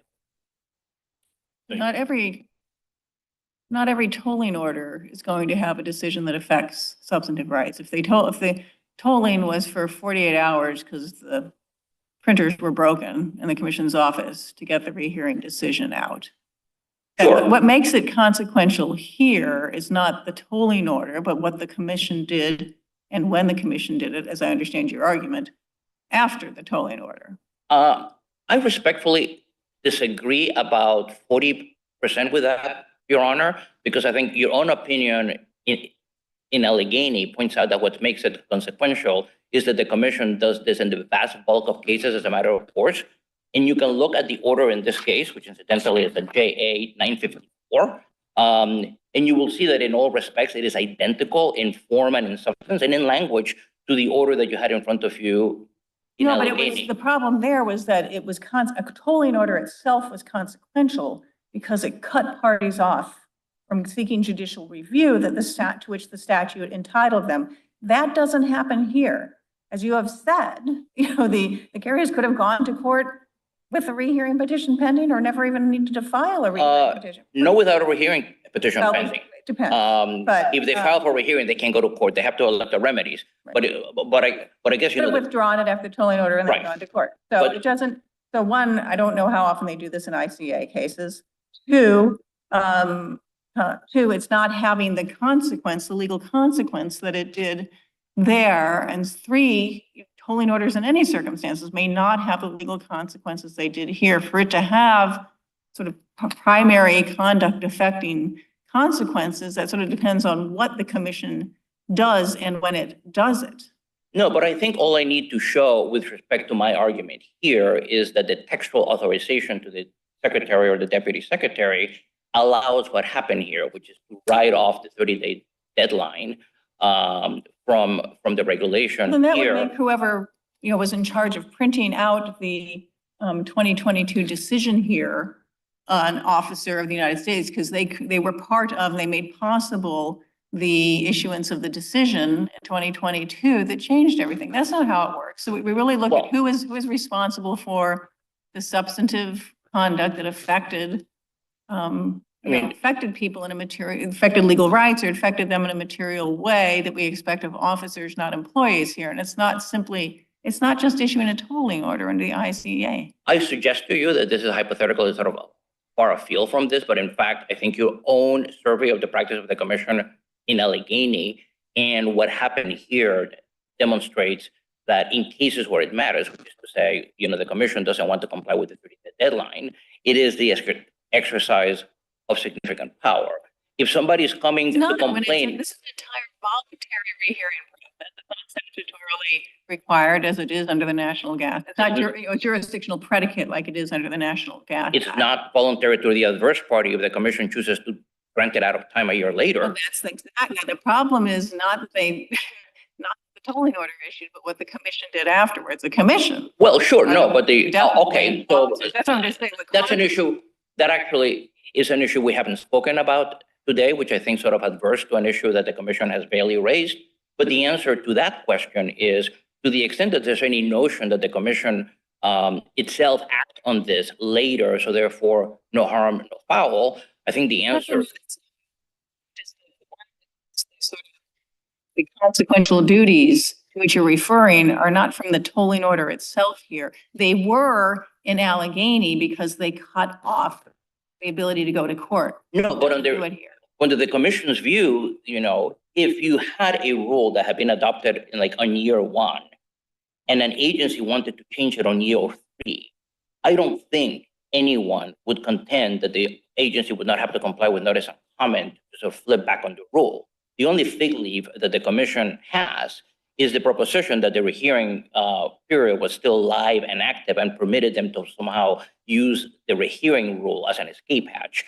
But the reasons the commission did. That's well, what right, no, the deputy secretary did. that is the effect of the tolling rule, because if the tolling was ineffective, at the time the commission purported to act, it didn't have the authority. That's what FEC versus NRA Victory Fund said. In the FEC case, you know, the Solicitor General tried to ratify the cert petition after the deadline, and the commission said no. I mean, you know, the court said no. In order for you to be able to ratify the action of somebody who actually didn't have the authority, you have to do it within the timeline that it applies. So all of this would be well and good if the commission had purported to act on rehearing within 30 days. But insofar as they didn't do that, I don't think that this argument actually gets the commission anything. I mean, the commission can act on rehearing or not on rehearing to change a rule, but they have to comply with the APA. And if the tolling order purports to give the commission the authority to do that a year later without complying to the APA, is an exercise of significant authority, if they're right, which requires this person to be properly appointed. Thank you, Your Honor. Judge Wilkins, you have a question? I'm just trying to make sure that I understood your last response. Are you saying that entering the tolling order in and of itself alters the kind of rights and responsibilities of the parties? That order itself? Or are you saying it does so because it allows the commission to alter the rights and responsibility of the parties later? And I think the commission would not be able to do that later absent the tolling order. I think I'm saying at least number 2, but I think number 1 would be sufficient, but I'm certainly saying number 2. I think in cases where the tolling actually does any good from the commission's point of view, it is intended solely and exclusively for the commission to be able to act 30 days, more than 30 days after the fact. And so therefore, the intent of the provision is for the commission to be able to act outside of the regulatorily permitted time period. And therefore, that itself is the exercise of significant authority. Whether the commission, in fact, denies or grants, I think is helpful to the case, but the exercise of giving the commission a time that it would not have under the rule unless the rule is changed is itself the exercise of significant authority. Thank you. Thank you, Your Honor. Thank you, Mr. Estrada. Mr.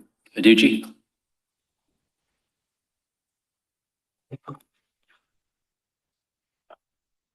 May it please the court, Steve Aducci on behalf of shipper petitioners. I would like to respectfully reserve 2 minutes for rebuttal.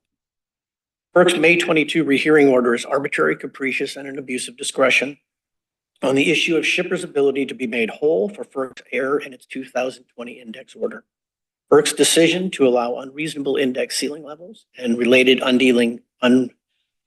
index ceiling rates to stand to preclude shippers from seeking relief from the same is directly contrary to its unambiguous regulations and statutory responsibilities and precedent. FERC's primary defense is a claim of deference. Shipper petitioners do not dispute that FERC has a degree of deference, but as Exxon Do your said, arguments require a vacature or just remand? Would your argument require, you said it's contrary to statute, an agency. the May 2020 order should be vacated. The May 22 order should be vacated. The January 22 order should be revised and directed that shippers should be provided and placed into the same position they would have been but for the error created by the 2020 order. I'm sorry, so the January 22 order should be vacated No. or remanded? Well, you just said it was their decision not to allow. The I get the decision- rehearing decision. the decision- But they did it in both orders. They didn't allow it in both orders. Actually, in the January 22 order, it was unclear. That's why we filed a request for clarification and rehearing to determine what they actually meant, given that they said, make those rates effective July 1 of the first index year. But then in the paragraph 106 said, make it effective March 1 of 2022, contrary to their regulations. So May 22 order should be vacated and the January 22 order should be clarified. Because nothing in the January 22 order actually says that we're precluded from getting relief. And in fact, when we filed our request for clarification, the pipeline industry filed in response and agreed with our position. So the January 2022 order is actually, in our opinion, clear to the extent that it needs to be consistent with the statute, the regulations. The May 22 order took it a step too far and indicated that for January 1 through February 28 of 22, the unreasonable index ceiling levels and index rates, ceiling rates, should stay in effect, notwithstanding that they were unreasonable. FERC has put forth two factors to justify its decision for its action. One, that such relief would be inconsistent with EPAC's goals of streamlined rate making, and that FERC's handling of future complaints would be unduly burdensome. As to undue burden, FERC's responsive brief has effectively abandoned that argument and does not attempt to support its claims. This is not surprising, given that the shipper's ability to file a complaint against index rates that are above reasonable index ceiling levels was part of regulations implemented along with all the other comprehensive regulations that put in place the simplified rate-making regime that FERC is defending today, indexing. It would be illogical to say that a regulation allowing complaints against index ceiling levels or index rates above index ceiling levels is burdensome when it's consistent with the simplified regulations put in place. FERC's second contention is that retroactive relief would be inconsistent with EPAC's simplification goals. As found in AOPL and Order 561, the simplification and streamlining goals of EPAC 92 were accomplished when FERC established its indexing regime to decrease the frequency of complicated cost-based rate proceedings. That is all. FERC's streamlined argument has no bearing on FERC's enforcing the ICA's requirement, including Section 1.5 of the ICA, that makes it unlawful, makes unreasonable rates unlawful and prohibited. The goal of administrative efficiency does not free the agency from that requirement. FERC argues that it never found the 2020 index ceiling levels and inferentially the 2020 index ceiling rates unjust and unreasonable. The record doesn't support that. First, FERC does not dispute that the index factor approved in the January 22 rehearing order is the just and reasonable index factor. Relatedly, FERC does not dispute that application of the index factor of that index factor for the year index year 2021 generates the just and reasonable index levels for index year 2021, the entire index year. Relatedly, FERC does not dispute that the index factor and index ceiling levels, corresponding index ceiling rates resulting from the 2020 order, are in error, and that those rates are in excess of the reasonable index ceiling levels generated by the January 22 order. FERC and this court have made plain in Order 561, 561A, and in AOPL 1 that rates in excess of the index ceiling levels found reasonable are presumptively unjust and unreasonable. Third, FERC's January 22 rehearing order specifically made claims and said the 22 index order yielded incongruous and unreasonable results. It also claimed that failure to include the income tax policy statement is a major flaw, and it must be included in order for just and reasonable ceiling levels and rates to be achieved. Based on the totality of these facts, FERC cannot support a claim that the index factor and resulting index ceiling levels and corresponding rates coming out of the 2020 index order are anything other than reasonable. FERC's interpretation of its indexing regulation similarly fails to justify its position. FERC contends it is entitled to allow the index ceiling levels and index rates from the 2020 order to stand in place because index regulations do not otherwise preclude such an outcome or dictate what the commission should do when acting on rehearing. The procedural posture of the case makes no difference. FERC's position is also not sustainable in light of its FERC's decision. In Waterkeepers, this court addressed a similar theory proffered by FERC. It said repeatedly that it would reject the notion that the absence of an express proscription allows an agency to ignore a proscription implied by the regulation or by the statutory language. Same principle is applicable here for the agency's interpretations of its regulations. Here, FERC not only is ignoring an implied proscription in its regulations, it's ignoring a direct statement that it applied to the carrier. In paragraph 106 of the order, of the January 22 order, FERC directed that any pipeline with a filed rate that exceeds the recomputed ceiling level must file to reduce the rate to bring it into compliance with the pipeline's recomputed ceiling level as required by section 342.3E of the commission's regulations. Section 3. You're right, that the commission concluded that it had to address the tax change as part of the index. And if they're right, that say either there was a toll-in problem or notice and comment problem that requires vacature, and this is just hypothetical, I'm just throwing out, what's the remedy? Because it would be under your theory, we reinstate the December order, that's reinstating an unjust, a rate that, as you read it, the commission found to be unjust and unreasonable. On the other hand, if they're right as to at least those two arguments, vacature would be quite the usual course. In their case, vacature would be as a result that FERC was wrong in the way it revised the 2020 index factor. Well, either that it had authority to revise it at all, tolling issue, or that it was going to revise it, it had to go through notice and comment. So, but just assume one of those is right and it would require a vacature, and assume you don't have to assume it. I'll assume you're right that the commission found it was unjust and unreasonable, that the rates that didn't factor in the tax change were unjust and unreasonable from the December order. What's the remedy?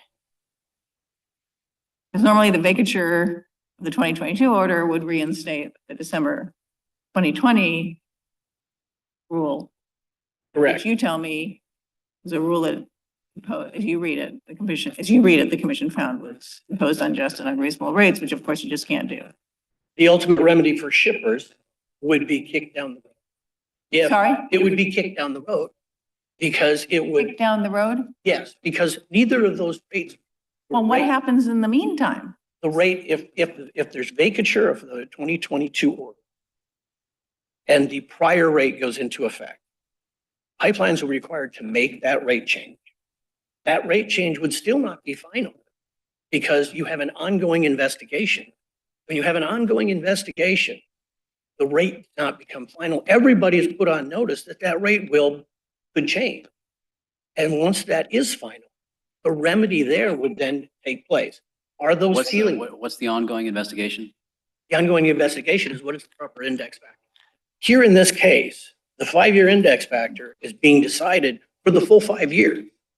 Everybody was on notice of that, from the notice of inquiry to every subsequent order. Everybody was put on notice of the fact that this proceeding was going to derive an index factor that was going to be applied 5-year period, starting July 1 of 2020. Everybody was on notice. So when the first order came out, in 2020 and it was issued. And FERC issued its 2021 notice instructing pipelines on how to implement that index factor. It specifically had a footnote saying you're doing it pursuant to this order. This order is subject and pending a rehearing, putting everybody on notice that that rate was subject to investigation and subject to change. So that when the January 22 order came. Well, it was and legally revised- operative, right? It was a legally operative rate. It was an effective rate. Really, It was legally binding, right? What if the pipelines hadn't complied? Once it took effect, the December 2020 rate went into effect at a minimum. Correct. Its effective date. Once that went into effect, if they hadn't complied and had charged an even higher rate, they'd have been in violation of the statute, correct? correct. That's the difference They between. could be sanctioned, correct? Correct. But that's the difference between a legal rate and a lawful rate. A legal rate can be Arizona gross. Mhm. Legal rate can be filed by a pipeline and put into effect. A shipper like us, we can challenge that. Mhm. That rate stays in effect, subject to the outcome of that proceeding. Once the commission rules and says, let's say shippers win, that rate is modified going back to the date of it. If shippers lose, the rate continues on and it's considered now the lawful rate. That's the JNR rate because the commission said it. What the commission doing here is nothing more than an extension of what all of these pipelines have been doing all along.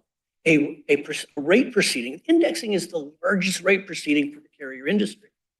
So when that rate proceeding starts, everybody's aware that when the first index factor happens, it's going to generate an index factor. It's going to generate ceiling rates. Pipelines are going to file to put those into effect. If there's a rehearing and subject to further investigation, that rate is the legal rate. That's all it is. It's not a lawful rate determined to be just and reasonable. It's a legal rate. And once the investigation is done and the final index factor is arrived at, that's when it becomes then. When has that legal lawful distinction been applied in a notice and comment context?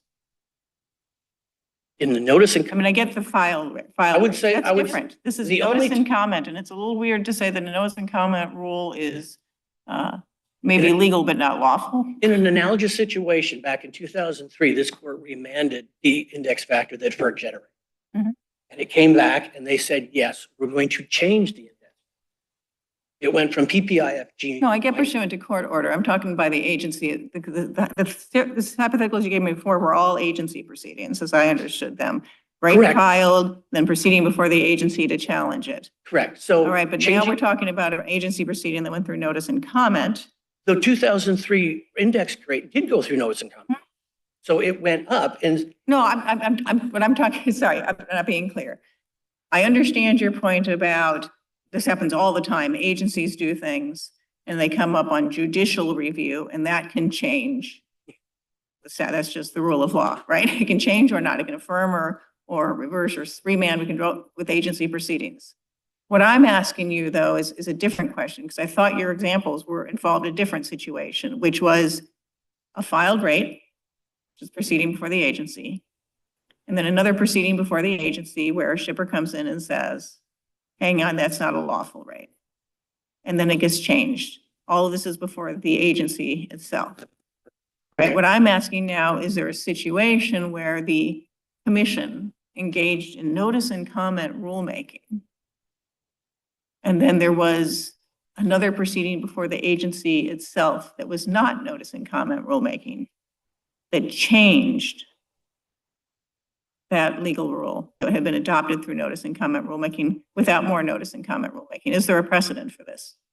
that exact fact pattern, I'm not sure, but I can tell you the one that's closer.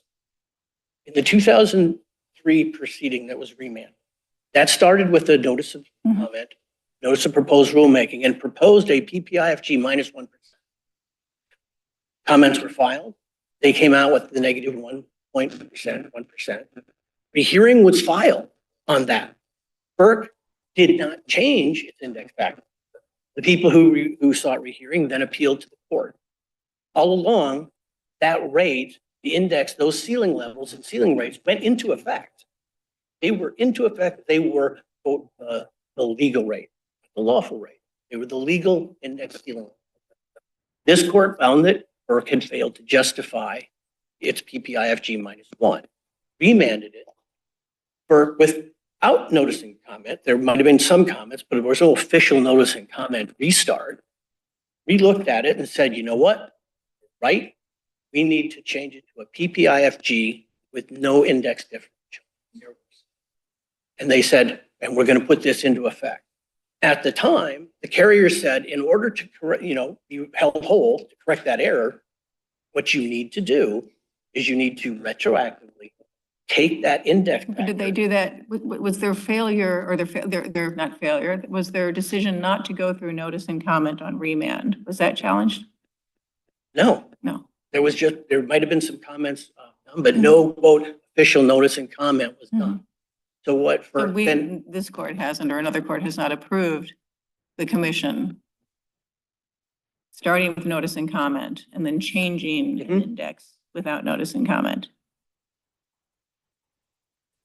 Changing after the remand, I do not believe there was official notice. That's all I can tell you. But what FERC did was then retroactively implement the new index ceiling levels and the index rate starting from the July 1 of the very first year of the 5-year review period, and brought it forward for carriers to then put in place. The only difference there was that the carriers never asked for any type of financial remedy.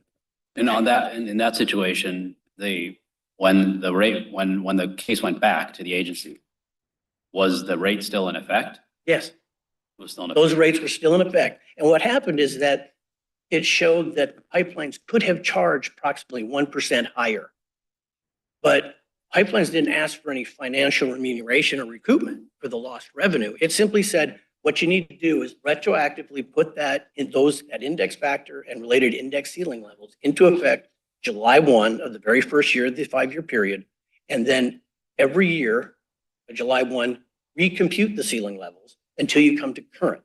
And that current year, even though it was mid-year, they said you need to make those index ceiling levels effective July 1 of that year. And then you can change your rates going. I see that I'm out of time. Do you have any, if there's any further questions? Thank you. We'll give you the little bit of time for rebuttal as you requested. Thank you.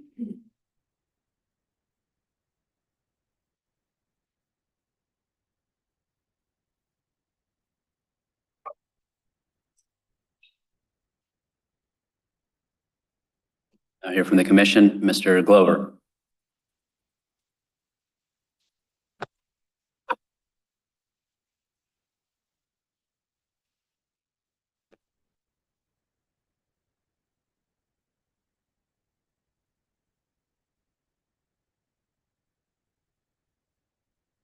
May it please the court, I'm Matthew Glover and I represent respondent, the Federal Energy Regulatory Commission. A lot's been discussed, so I'm happy to start wherever the court would like me to.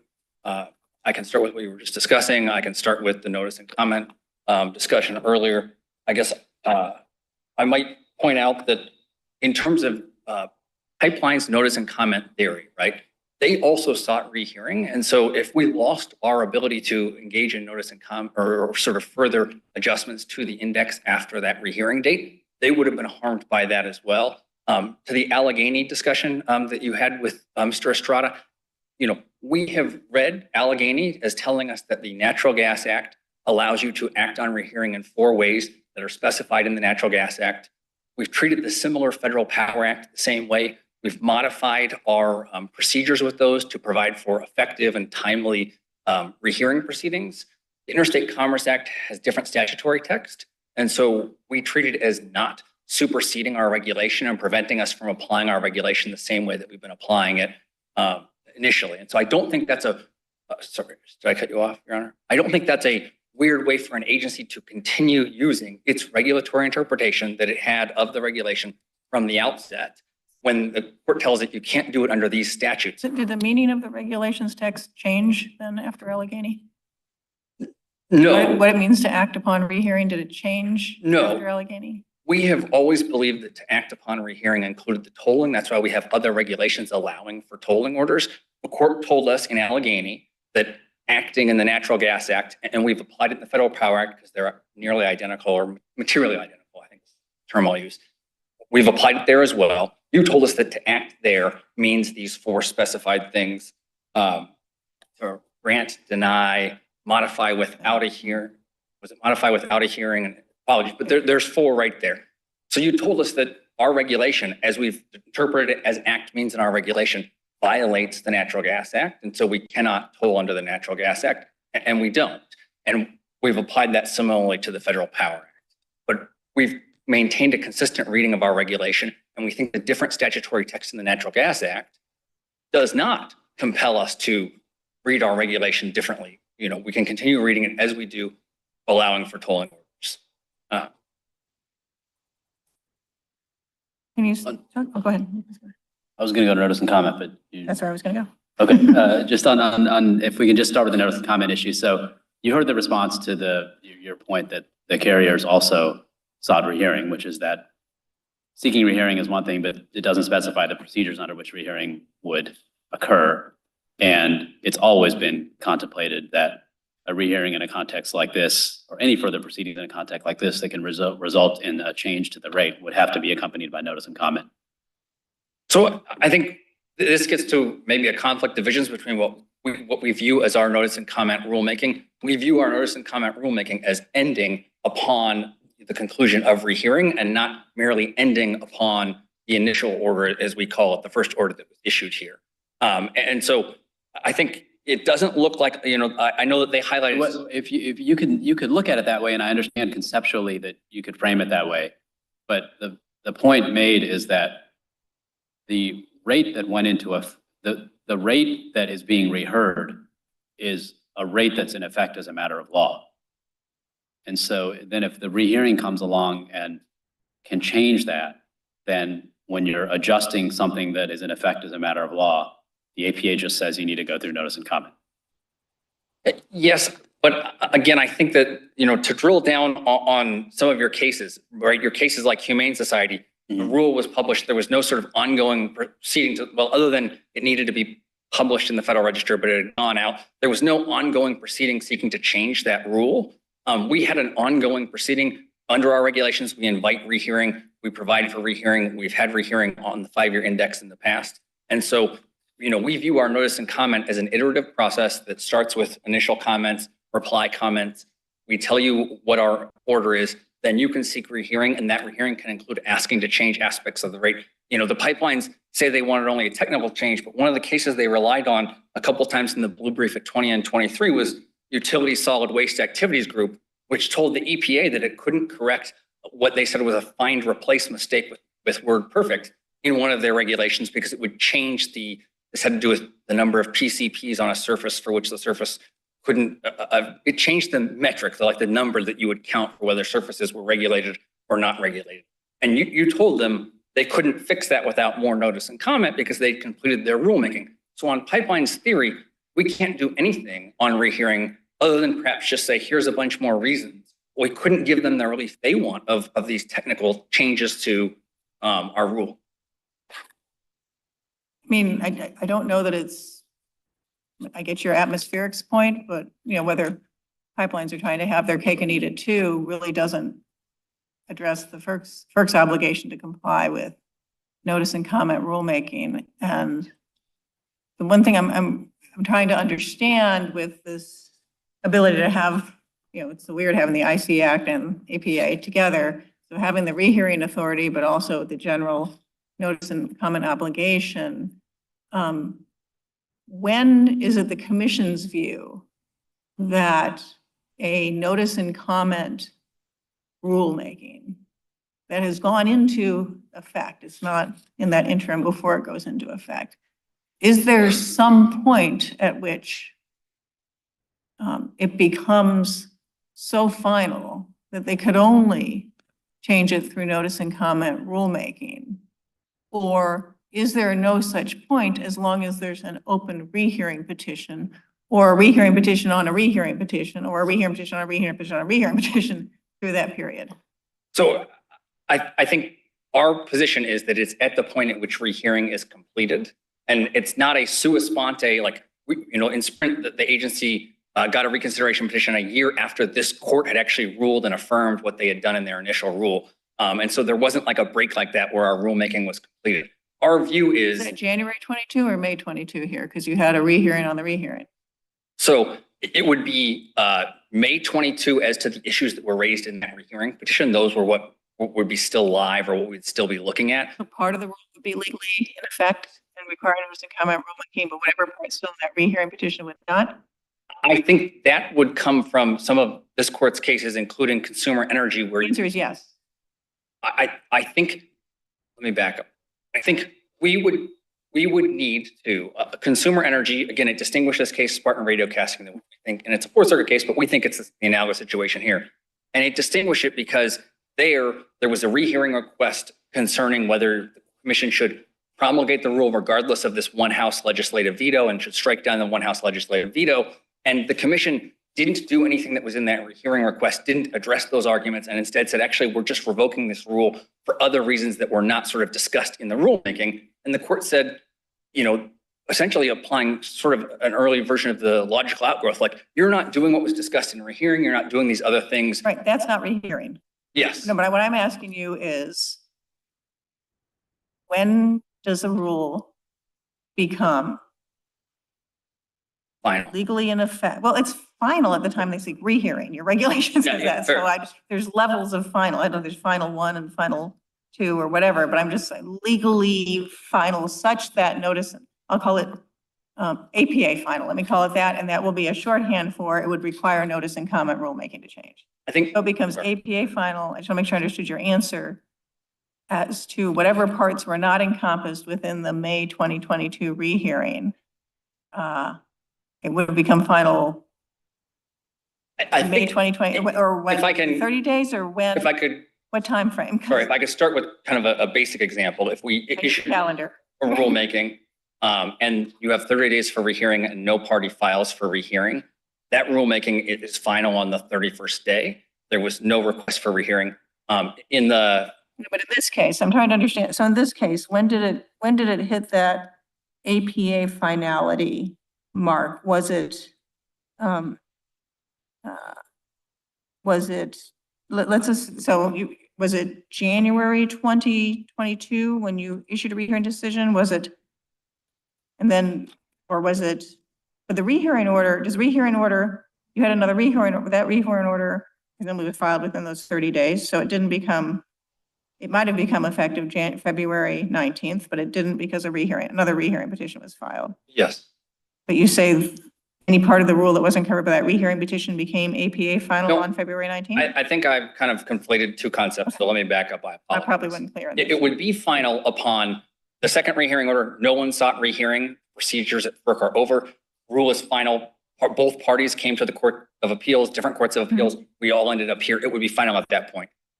What I was trying to get at, I think, is actually a substantive point that on the I'm second, sorry, we final at which point? February 19th? the expiration of the time for rehearing from the last rehearing order, what we call the second rehearing. So no party sought rehearing of that. It was final. It was not subject to rehearing at that point. It was APA final, I think is the But term I used. know, I take it didn't happen here, but if someone files a rehearing order on February 18th, Or May, March, or Yeah, right. if they file it maybe on May 7th or I've got my May. math, sorry. So you have your rehearing order January 20th, 2022. Someone's got 30 days from that. That's what I was saying. And so they've got until February 19th to file a rehearing petition. Yes. So February 18th, they file a rehearing petition. The commission on February 19th issues a tolling order. And then waits until May 2023, which isn't what happened here. My hypothetical, if they wait till May 2023, or May 2024, and let's say that rehearing petition was really broad, it covered a lot of stuff, or you had multiple rehearing petitions.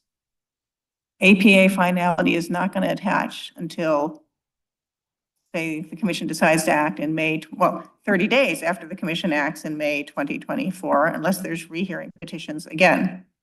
Yes, and just to clarify, from our view, that's when the rulemaking is completed. I think that's what you and I were talking about, APA finality being different than, say, final agency action to get to the Court of Appeals, et cetera.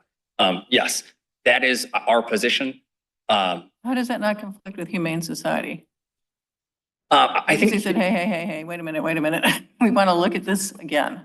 But in Humane Society, they had completed their process. They had sent the rule out. It had been published by the federal, it had not been published. I apologize. It had been, out for inspection, I think is the terminology. I apologize. Published for inspection. The court was interpreting there in a rulemaking that the agency, was done with.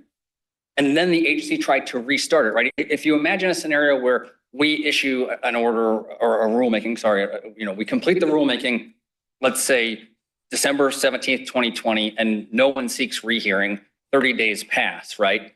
If we wanted to alter that rulemaking on the 38th day by ourselves, that's a new rulemaking proceeding that, or we would need to engage in new notice and comment, because by our own understanding of the process, you notice and comment, the rulemaking was completed, and now we're sua sponte going to try to address it. That's kind of what happened a little bit in Sprint.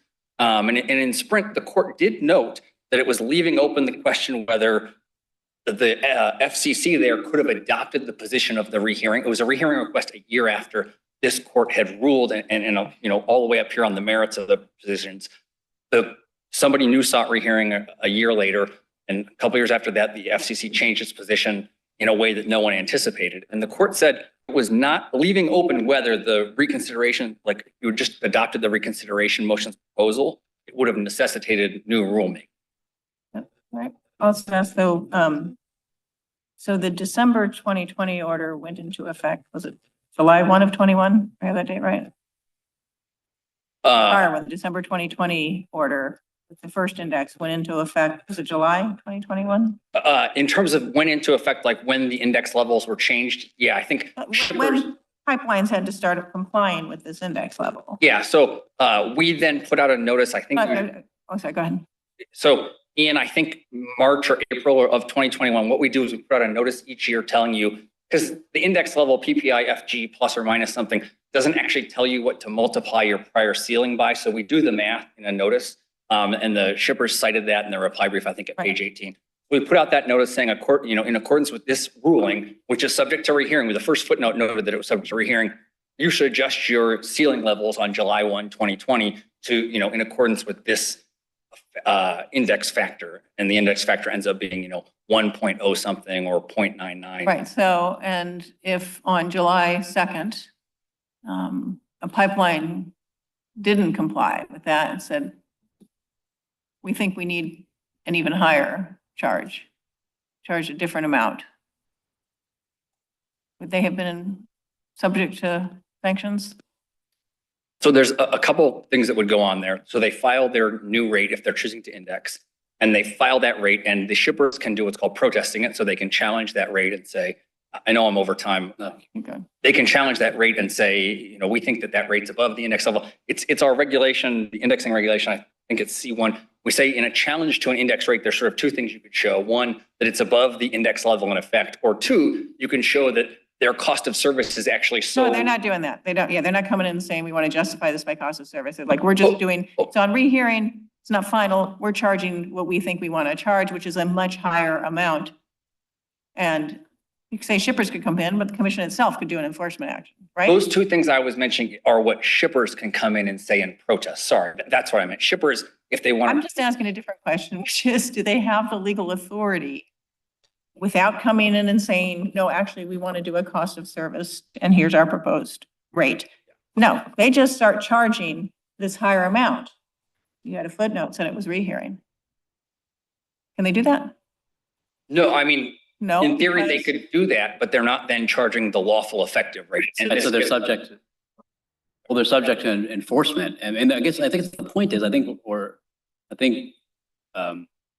the force of Judge Millett's question is that at that point, the rate is legally consequential, even though it's nominally subject to rehearing. It's legally consequential. And typically when it's legally consequential in a way that would allow an enforcement action for failure to satisfy it, then adjusting it after that would occasion notice and comment. I don't mean to intercede, but again, I think this gets to our position is that it's a one notice and comment period, and that the rehearing is an opportunity for additional comment in one notice and comment period. Well, I think it seems that what and I get it's a weird situation with the two statutes, but it seems like the commission's position wants to say, you know, that just as of July 1, 2021, the December 2022 order with its index rate was final as to the world, but not final as to FERC. So I If think. you're paying fines, I assume you can do fines and penalties. It's got to feel awfully legally final to them. But if you say no, it's just a suggestion until we're done with rehearing, then that's a very different thing. So I'm not sure about the specifics of enforcement. I would think, again, you're charging what would be called a lawful, or not a lawful, a An legal unlawful effective rate. And so I think if you're charging a legal effective rate, if you were charging just what the initial order charged, I think your hypothetical was you're charging above that. So if you're charging just what that January order. No, my hypothesis is quite clearly they are not. Or, yes, whatever's better for the pipeline, I assume it's more. I would think if on rehearing, we ended up raising the index level to that, you know, they would have a defense that wasn't an unjust and unreasonable rate. If he didn't apply it. Well, true. I guess that would need to be sort of litigated in a complaint proceeding, but I take your point. But law can be enforced, it can say what Srinivasan said. The conception we have now is that at least as of the effective date of these rules, they are final for all practical purposes, including enforcement actions by the United States government with consequences, adverse consequences.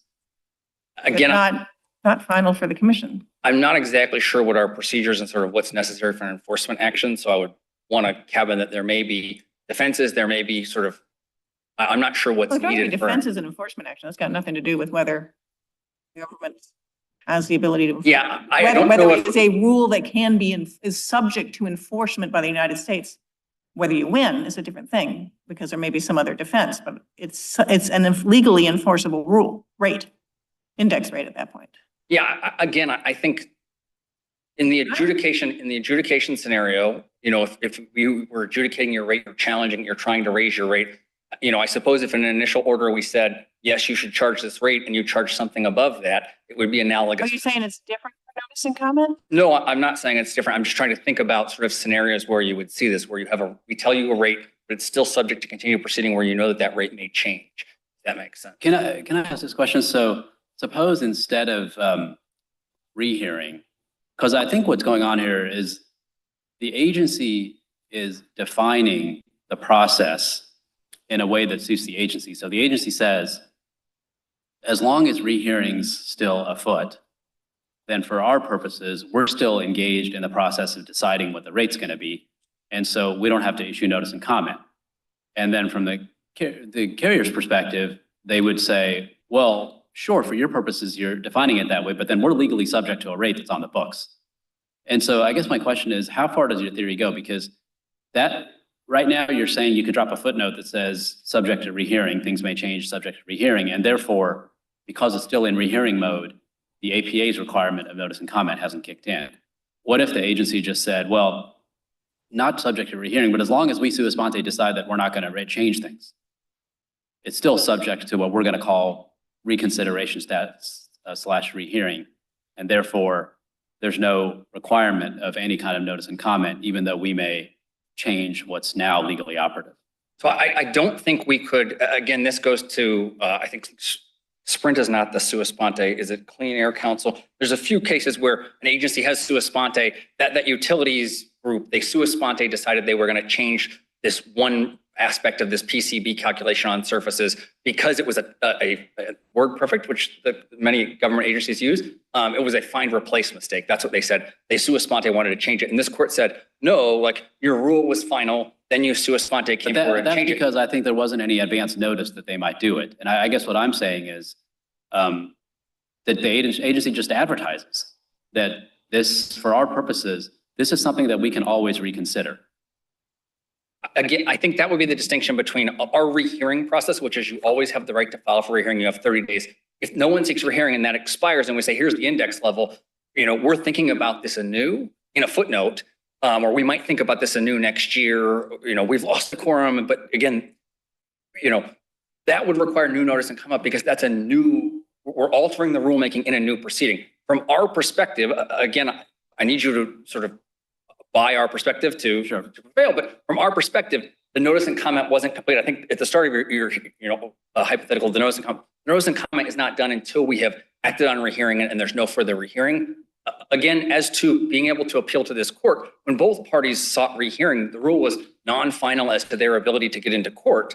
But in your hypothetical where no one seeks rehearing or we rule on rehearing and then the time expires and we just let the world know like we might change this in the future, we need new notice and comment rulemaking in that scenario. What if instead you issue there's no rehearing petition, but on day 30, you issue a notice that says, hey, the DC Circuit just issued a decision today that scrambles how index rates are meant to be computed. We've got to revisit this. We're going to revisit this and see if that decision affects the rule we've done here. Stay tuned. So in your hypothetical, it's happening on day 30. Again, I think that the day 30 point is when someone is seeking rehearing. It's not our own sua sponte. So I think what we could do in that scenario, and I was going to use— Well, that was the date you kept earlier. giving me for when something became legally effective absent rehearing. Yes, I thought but that's based on someone seeking rehearing. It's not based on us sua sponte, sua sponte changing an order. What happens in that hypothetical? So I think we would have a couple of options. One would be to take the sort of notice of proposed rulemaking approach. If the DC Circuit has issued an order saying, you can't use page 700. You have to go through notice and comment rulemaking at that point. Yes, I think we would need to go through. But if you did that and that would be if you did it on day 2, doesn't matter. If you do it during this 30-day rehearing window, it doesn't matter unless fortuitously for you, someone files a rehearing petition. Yeah, if you issued that ruling on day 2 and someone on day 3 filed a rehearing petition, our notice and comment period is not completed. If you issued that ruling on day 31, and no one had sought rehearing before that, our notice and comment period is completed.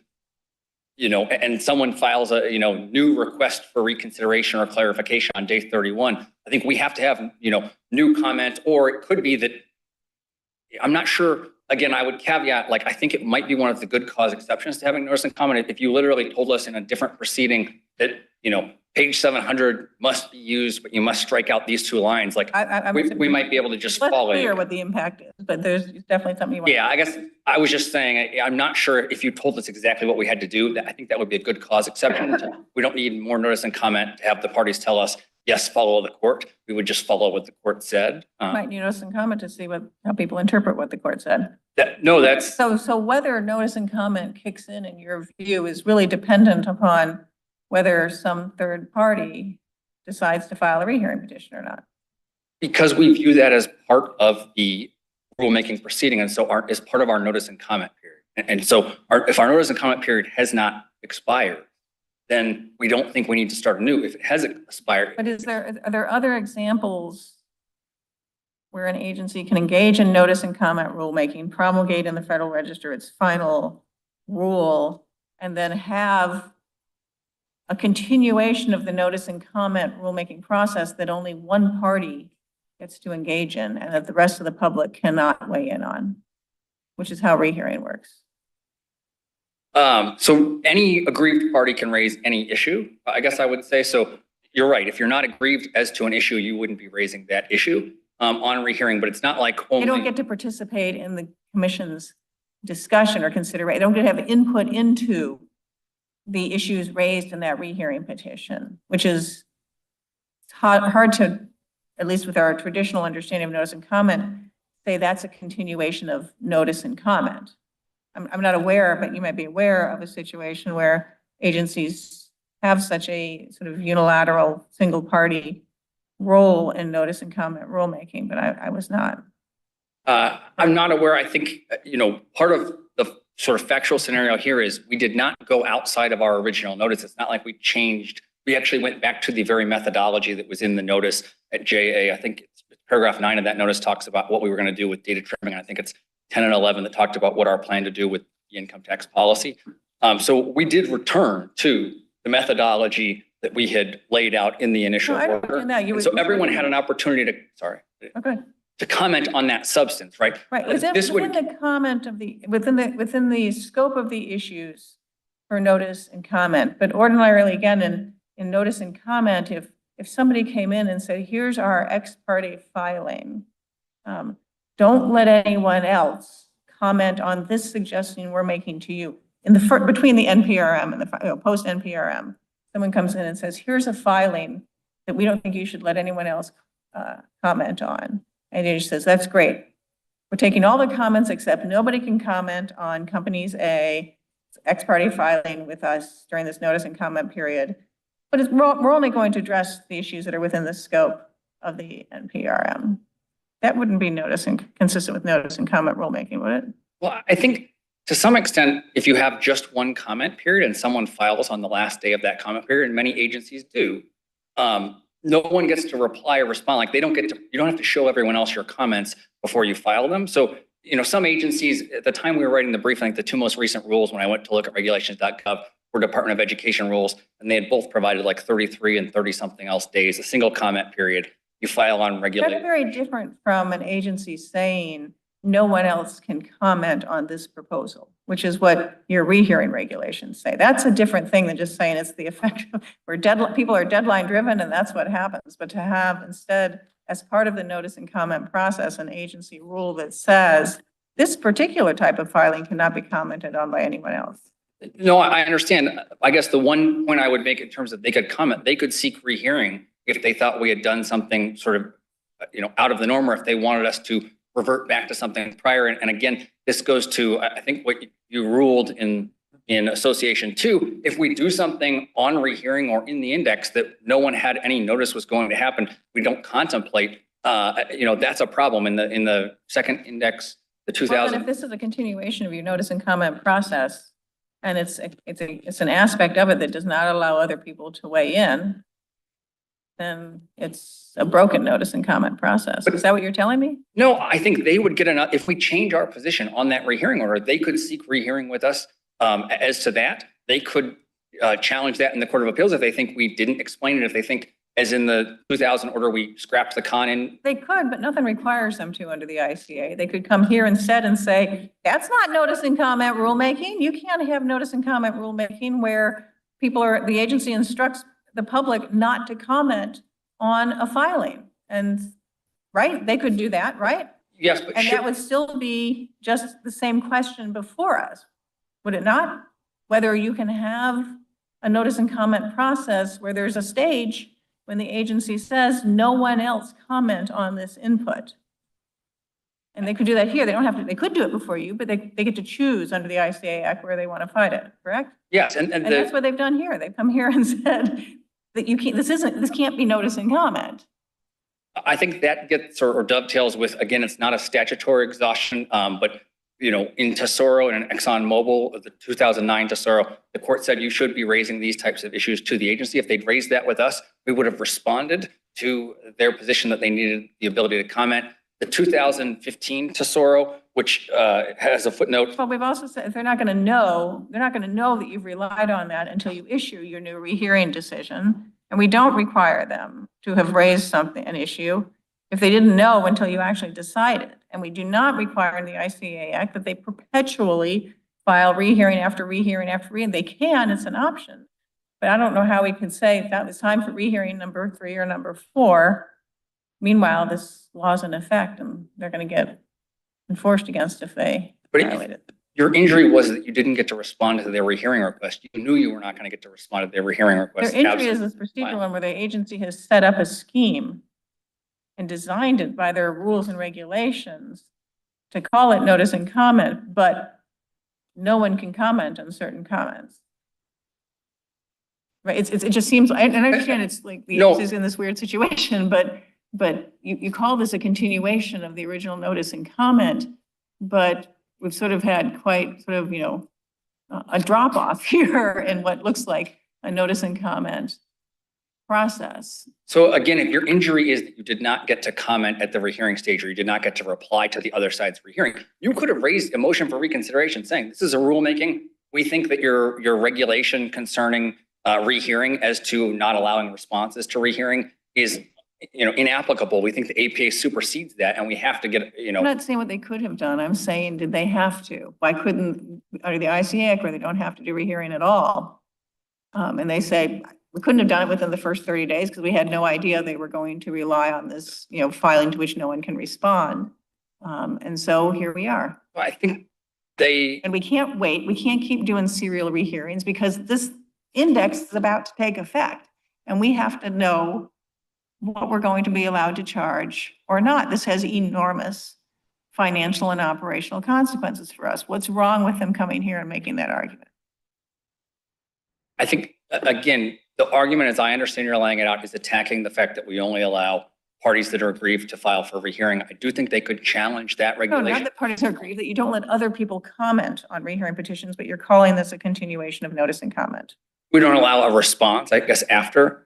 Again, I'm not aware of notice and comment. Again, in the traditional, a lot of agencies just have the one period sort of automatically giving the responsive comments. It's one of the reasons we think that our iterative process is sort of wholesome and allows people to reply. We could just have initial comments, I suppose, which would look much more like rehearing where everyone files, or maybe they don't file on the last day. If you had no rehearing process, then it would be here today, that's for sure.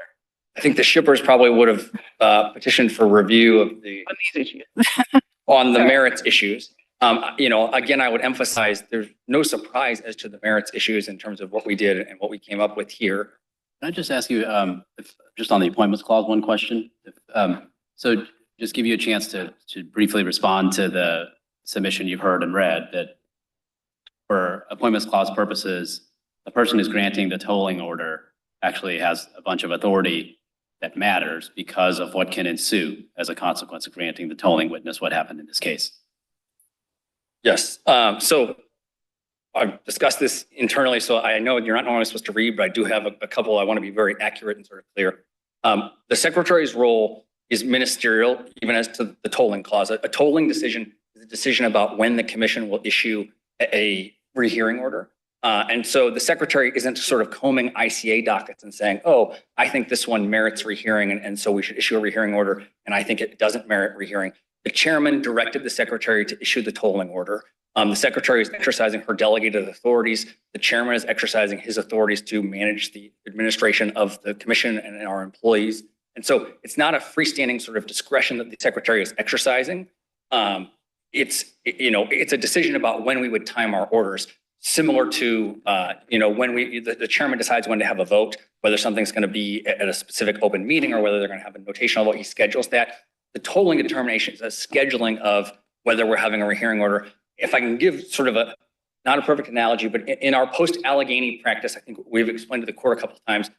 Again, the notice is the end of the proceeding. I don't mean to say that, but we have two different types of notice. One will be one paragraph saying, rehearing is deemed denied because it's been 30 days and we didn't act on it under the Natural Gas Act. Sometimes we add a second paragraph saying, pursuant to, I think Federal Power Act, it's 825L, Natural Gas Act, it's 717R, we retain concurrent jurisdiction with the court until the record is filed and we intend to issue a follow-on order.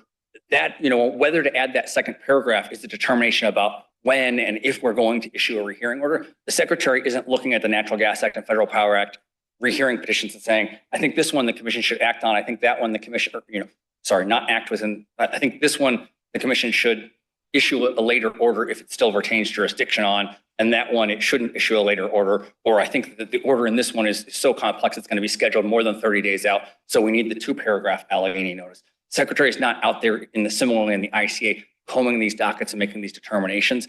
These are order scheduling determinations that are made by the chairman. The secretary is under her delegated authority from the commission in, I'm going to forget the regular V785V, or I apologize, I'm sure she is exercising that delegated authority from the commission to issue the tolling order, but it is ministerial. So no tolling order is issued by the deputy secretary without direction from the commissioner or the chair or something like that? I'm not aware of any without direction from the chairman. Specific direction. I asked as to this order, and because it did seem odd. I didn't know if we had some sort of standing, directive that always toll ICA cases.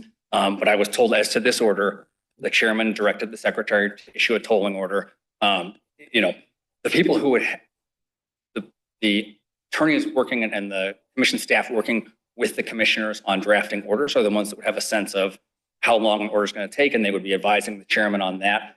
The secretary isn't sort of going through these and making independent judgments or sort of discretionary calls on that. I did have one other clarification.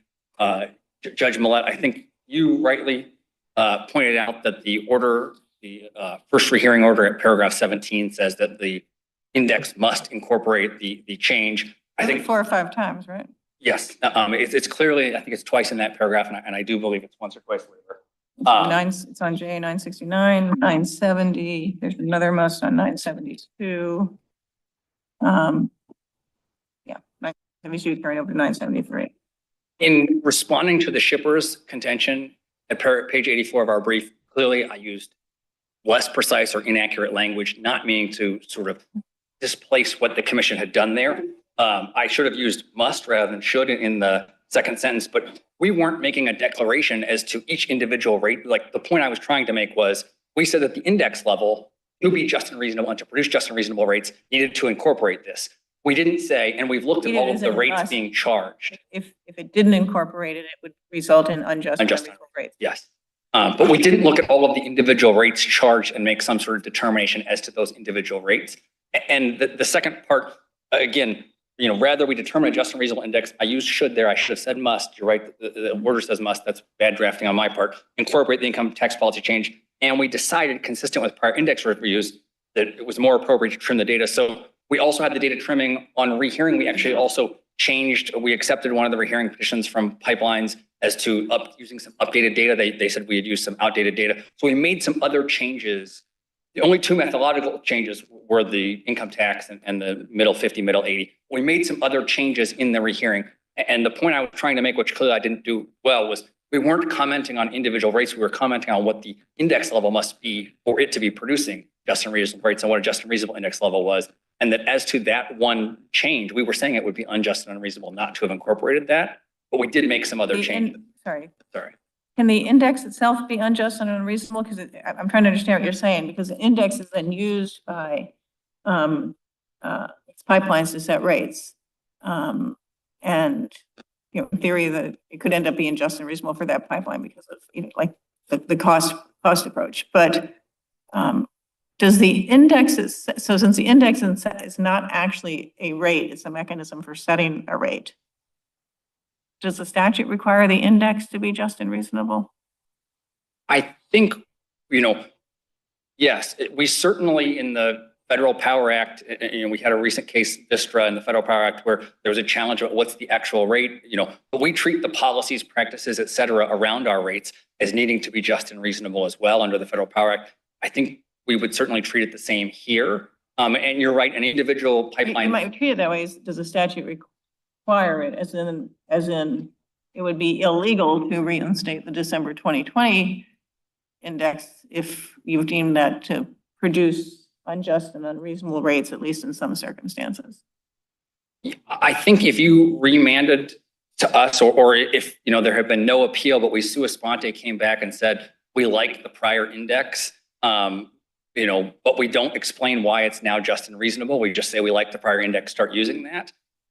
People would absolutely be able to come here and say, you said, they'd have an APA arguments about changing position without explanation, but you said that was unjust and unreasonable. How can you allow this, forward looking, you're saying now just charge an unjust and unreasonable rate, or unjust and unreasonable index, which will result in unjust and unreasonable rates. So I think we need the index to be just and reasonable and procedural sound, et cetera. And to be just and reasonable, it has to produce just and reasonable rates as well. Make sure my colleagues don't have additional questions for you, Mr. Glover. Thank you. Thank you. Go to rebuttal now. Mr. Estrada, we'll give you 2 minutes for rebuttal. We'll see where it goes.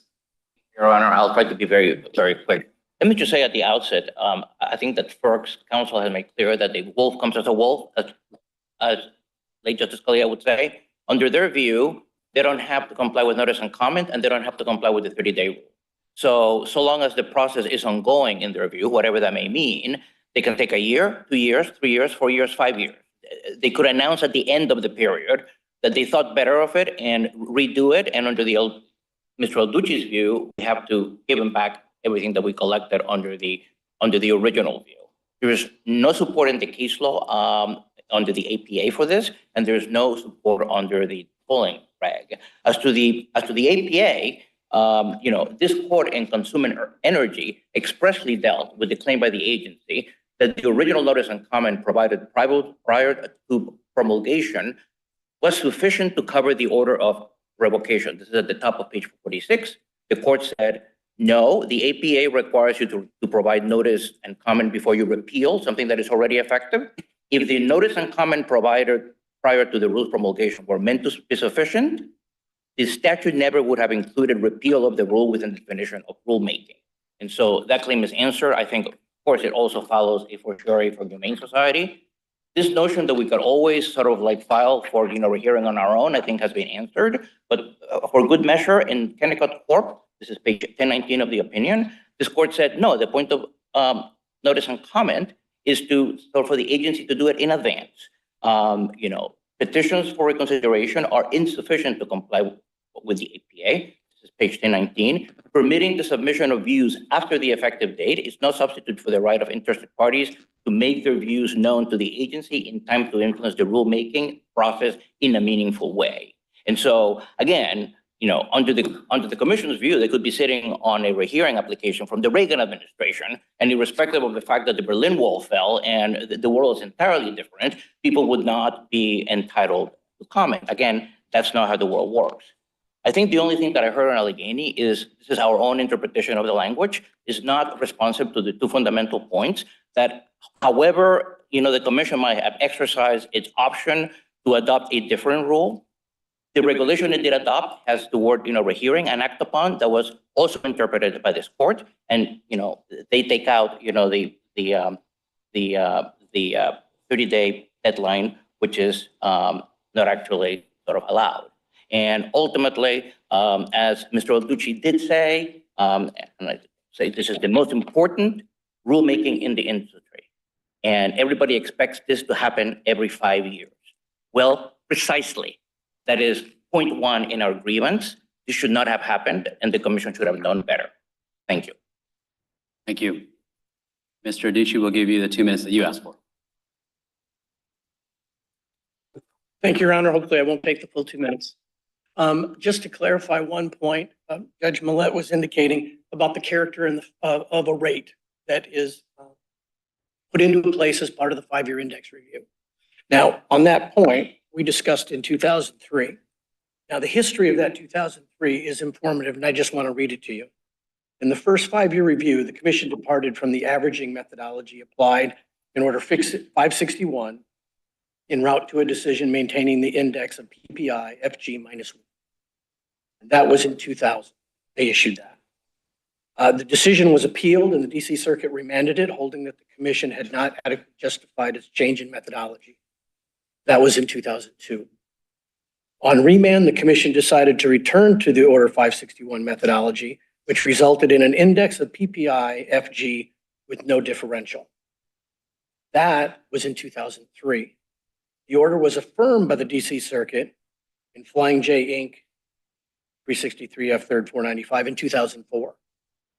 As of 2004, you had your final and your legal, lawful index factor. Prior to that, the pipelines had to put in place the index factor associated with PPI FG -1. They had to, and when they put that into effect, they had two choices. One, fight FERC, say it's too low, or they could make a filing with FERC for a cost of service rate that gave them something else. During that whole process, however, FERC had always made plain, starting with an SFPP decision in the 1990s, that if there is an error, we will keep you whole. And in this current proceeding, the carriers actually filed and said, we need to be kept whole. We want the ability to file a surcharge if this court overturns the January 22 order. FERC said, the proposal you presented is inequitable, but we're going to leave open the option of a surcharge for the carriers to be held whole. Now, we, in context of the December 2020 order, felt that FERC was not appropriate and had missed things and was an error.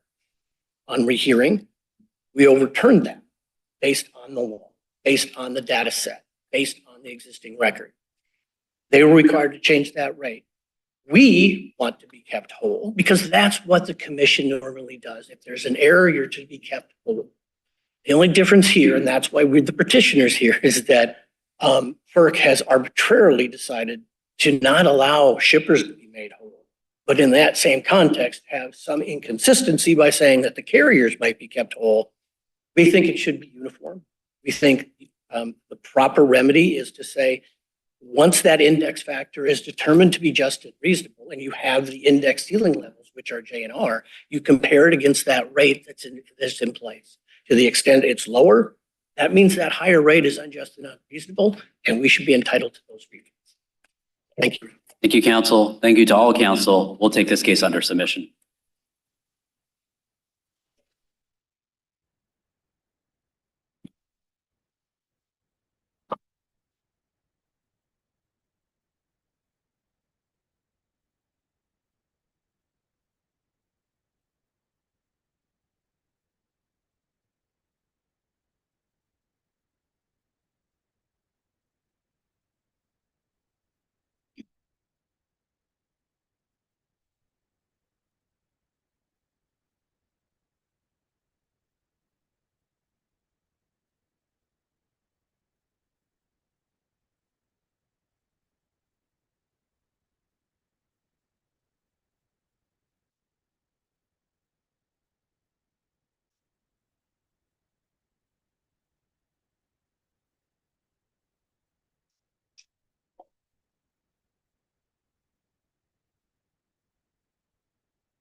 Case number 22-7148. Hdeel Abdelhady, appellant versus George Washington University et al. Ms. Abdelhady for the appellant, Mr. Emmy for the appellees. Good afternoon, counsel. Miss, I think in the afternoon now. Ms. Abdelhady, please proceed when you're ready. Thank you, Your Honor, and good afternoon. I believe this case will be different from the last. It's not that complicated.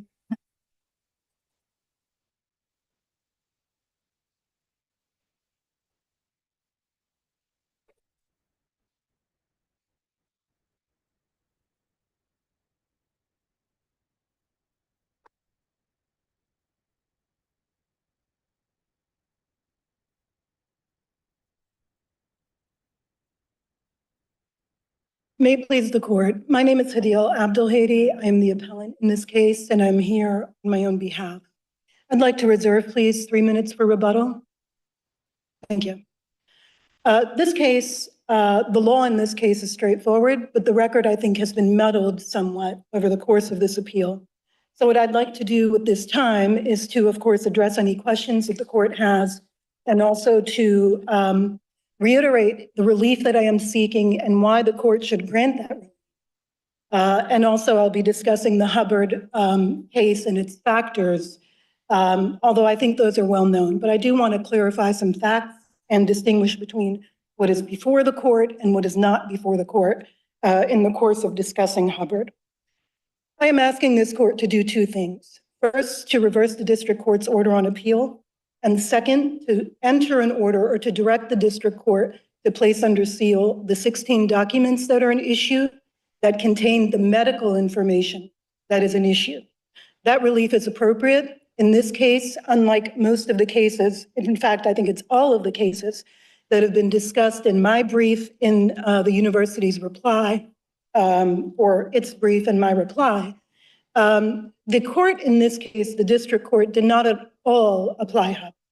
We have an 8-line minute order in this court's cases from Hubbard, and in the 40 years since, the unbroken line of cases, amplifying and reinforcing that rule, where the court here has found that the district court has not adequately addressed the Hubbard factors, or any one of them in some cases. The remedy, the action has been to remand, to reverse the district court. In this case, we have something different, which is no discussion of Hubbard whatsoever. We have an 8-line minute order dealing with 16 documents. So reversal is the appropriate first step in this case.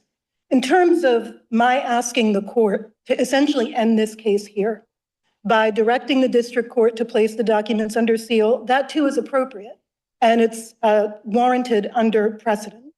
In the case of Hardaway, for example, which did involve medical information and a medical report, I believe the language was there, this court directed the district court to place the documents under seal. This court also prospectively made the same directive with respect to future filings. I'm not asking for that. I am talking only here about the filings that were made by the university in September of 2022. In Hardaway, again, yes. In your argument about Hubbard, would you agree that district court doesn't have to cite to Hubbard for its analysis to be sustained on appeal, as long as its analysis covers the factors implicated or relevant in that case, that would be sufficient? Sure. I am not suggesting that this is a matter of a perfunctory citation or a missing citation. I am speaking in substance of the contents of the district court's orders. It's 8 lines. It makes a reference to. There were 8 lines and it were covered. Again, I'm just saying, I think we have to focus on the substance. Sure. And not whether it used particular words. If we see that it considered the types of considerations that are outlined in Hubbard, and you have arguments that didn't happen here in those 8 lines. But if the court had covered everything that's implicated, that would be sufficient. I believe, yes, it would be sufficient so long as in substance, the district court applied the Hubbard framework and provided a full explanation. The district court did not do that here. Okay, so yes, what's missing? Which Hubbard factor, when we look at these lines here, which Hubbard factors were not considered? What are the Hubbard flaws in these lines here?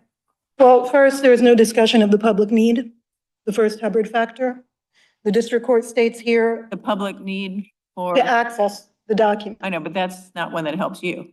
That's not a factor that's in favor of a sealing, so I'm not sure why that would matter to you. Well, I do believe that it does matter to me because it is a Hubbard factor, and the public it's a strong presumption, of course, in favor of public access. But we have to remember also the purpose of the public access doctrine, which is to enable the public to monitor the business of the courts, the quintessential business being orders and other communications, judges' decisions, et cetera. And so the question is, what does the public need? And in the Hubbard case itself, the court discussed what use the public would have for the documents that were an issue in that case. In EEOC, for example, involving National Children's Center, the court discussed a consent decree that the district court sealed and discussed the fact that the public would have need to access that sealed consent decree because it involved the enforcement by a federal agency and the National Children's Center, a provider of important services. So it is not, although the presumption of public access is strong, it is not a given that the public will have access to everything. And the court was required to consider public need. And most recently in Re LA Times, this court made that clear. So how is there not, this is a tort case for medical injuries, for injuries, physical injuries, and related matters. And how is that factor going to favor you in a way that it would make sense to remand for the district court to address that factor, since the public would, if the court is going to, as your complaint requests, if it were to award damages against a hospital for engaging, for asserted negligent behavior or other sort of violations that you enumerate in your complaint, isn't the public necessarily going to need to know to some extent what those injuries for which compensation was awarded are, so they can know whether this was, was the court performing in its adjudicatory role in a sensible manner. Yes, I understand that.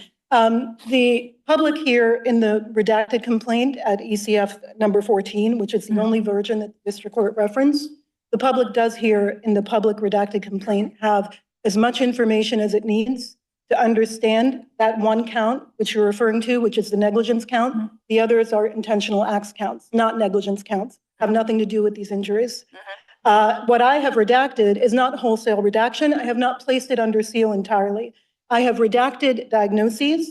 I have redacted names of providers. I have redacted essentially information that would appear in a medical record. Is the diagnosis not going to be relevant to the damages sought and calculated? Well, if the case goes forward, this case was now at the point in an order that came after the order that is on appeal here.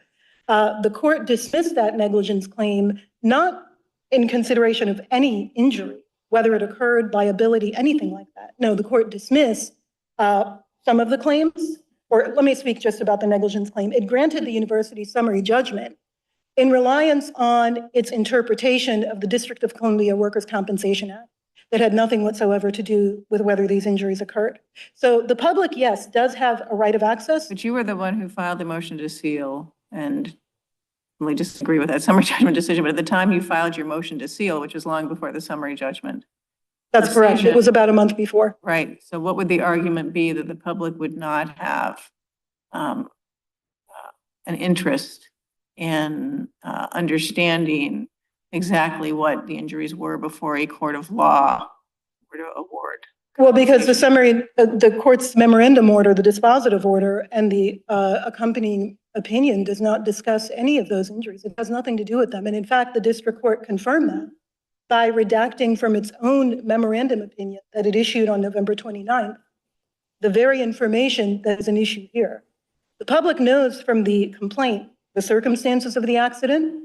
It knows other details about the accident and the injuries that it doesn't know, for example, on what date or in what month plaintiff went to which provider for treatment for X injury.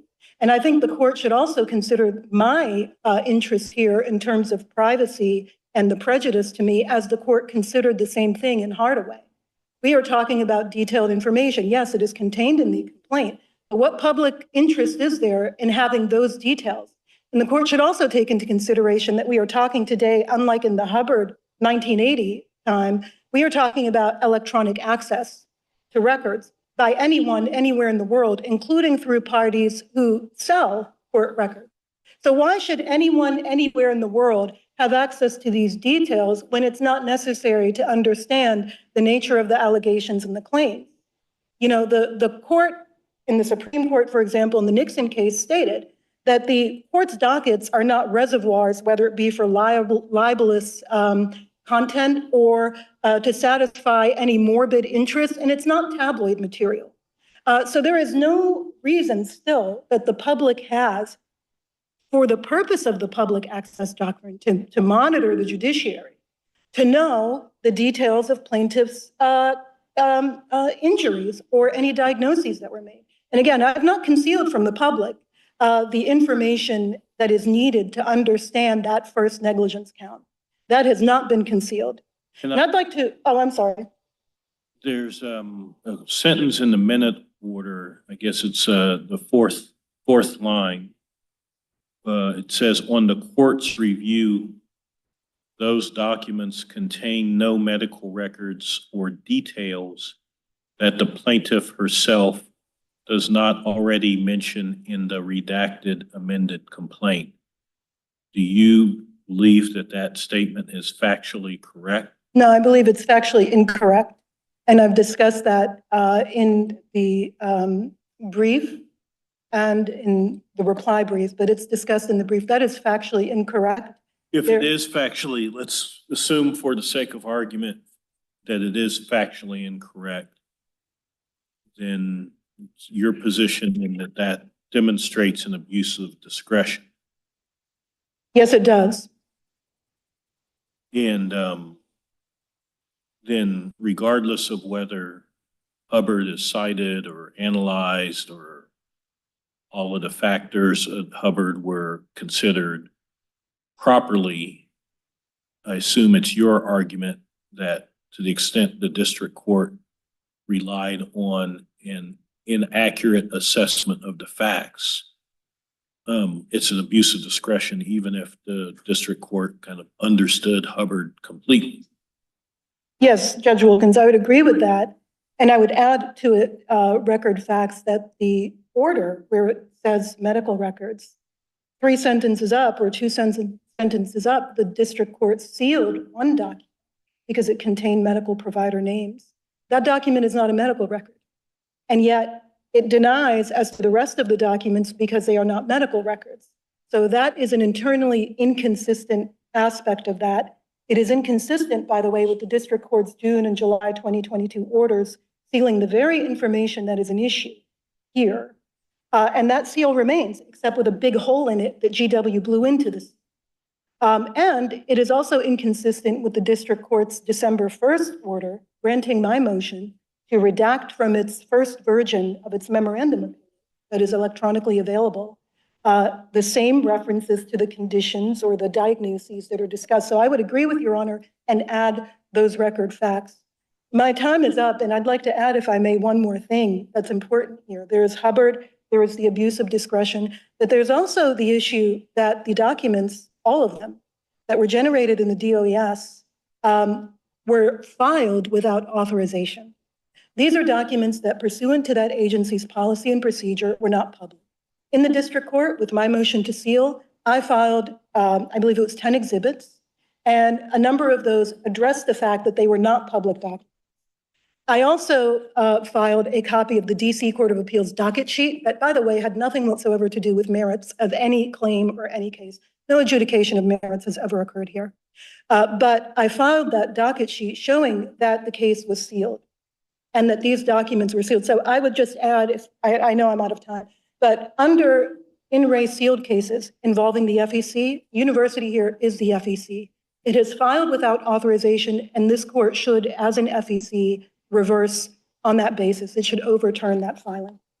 You want to talk about jurisdiction appeal? Yes, thank you. Your Honor, when this appeal was taken, the 4 defendants were still in the case. I appealed under the collateral order doctrine. This is collateral to the merits, and that remains the case. Now, of course, subsequently, what happened is that the memorandum opinion that we were talking about of November was entered. And after that, in March of 2023, the 2 remaining defendants, against whom only 2 negligence claims were asserted, nothing else, they were dismissed from the action without prejudice under Rule 41A2, that is by court order. Now, there was a second appeal from the district court, and in that second appeal, the question of jurisdiction was raised by this court, sua sponte. The court entered an order in July dismissing, the panel did. I have filed a petition for rehearing.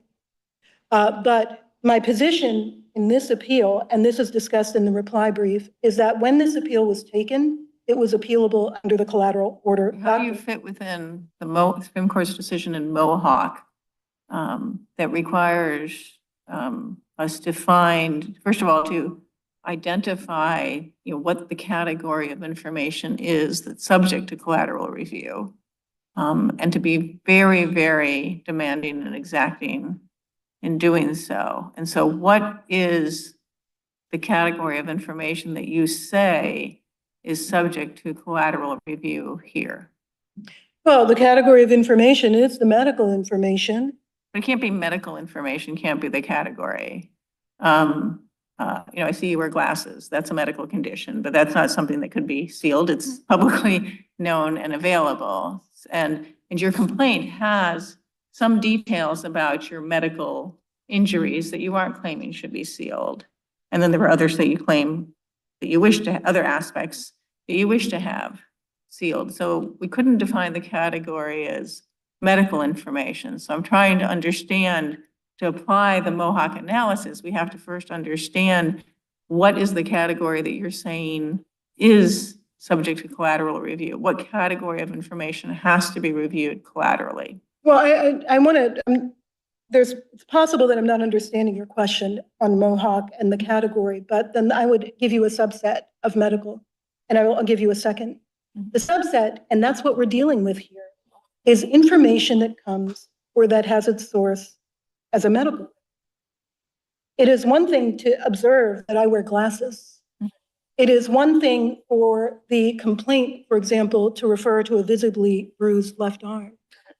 It is another thing entirely, the information that is an issue here and that I have sealed, and that is information that is sourced in a medical record.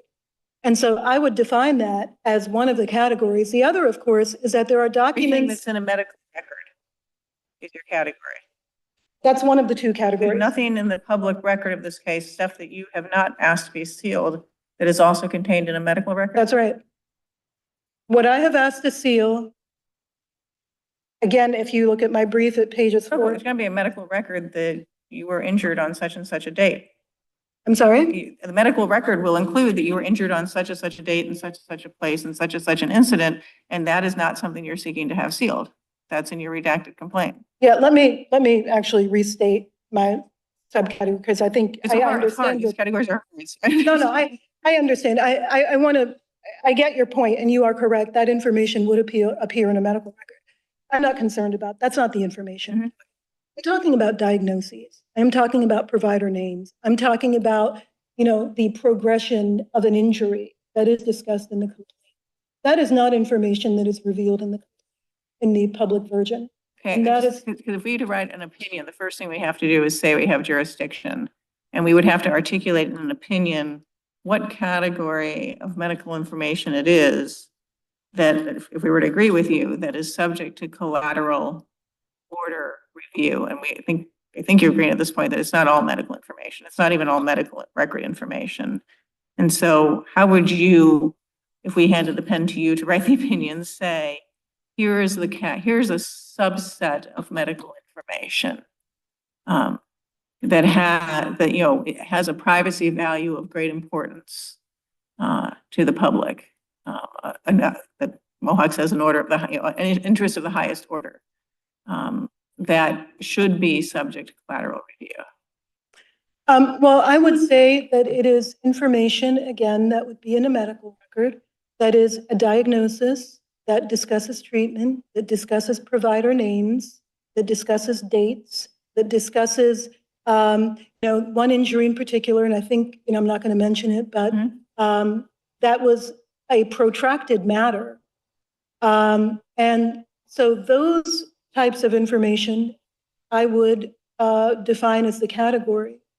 I am not, obviously there is a claim here that is a negligence claim, and something happened, right? And I have to discuss that, and the public should be able to access that. But again, anything that I have not revealed in the redacted amended complaint at ECF 14 is that category. Now, I don't know that that gives you the definition or category that you want. And I understand you're referring to Mohawk, but I would also refer to the Diab case that I cite in the brief, where there was a question about videotapes, for example. That was a very different context, but Guantanamo Bay detainee videotapes. And there, the court determined that that was a matter over which the court had jurisdiction under the collateral order doctrine, notwithstanding the fact that those same videotapes were relevant to the merits in that particular case. So I don't know. I mean, I don't know if Your Honor is asking to have a completely separable category, but Not allowed to decide it case by case. You can't have a case-specific description. The Supreme Court has said that. So that's why I'm struggling with the category here. okay. Well, I would say that it's the medical information subset that is diagnosis, treatment, providers, details that the public does not need to understand why this claim has been brought and that has not been revealed. I would add the second category, which is that there are documents that were not public pursuant to agency policy. We are dealing here with a workers' compensation scheme where medical information, financial information, other information will by necessity be included. And that's why they are afforded those protections. And the filings here were made in violation of that and in violation of another court's sealing order, and that's the DC Court of Appeals. Can I understand that you attach the order of the District of Columbia Court of Appeals that granted what appears to have been a consent emergency motion to seal the agency record, and it says which contains personal identifying information as well as medical reports. And it says the entire agency record is hereby sealed. Is there a local law or regulation that the DC Court of Appeals was operating pursuant to? The DC Court of Appeals did not cite one, nor did I. No, actually, let me take a step back. It's not in the record.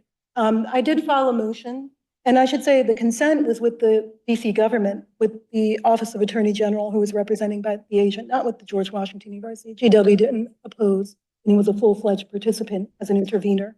But I believe, and I don't want to commit to this because I'm now working from memory, but I believe that in my motion, I cited, as I did in the district court here, medical privacy regulations, federal, District of Columbia, and state, because there were two Maryland medical providers that were also involved here.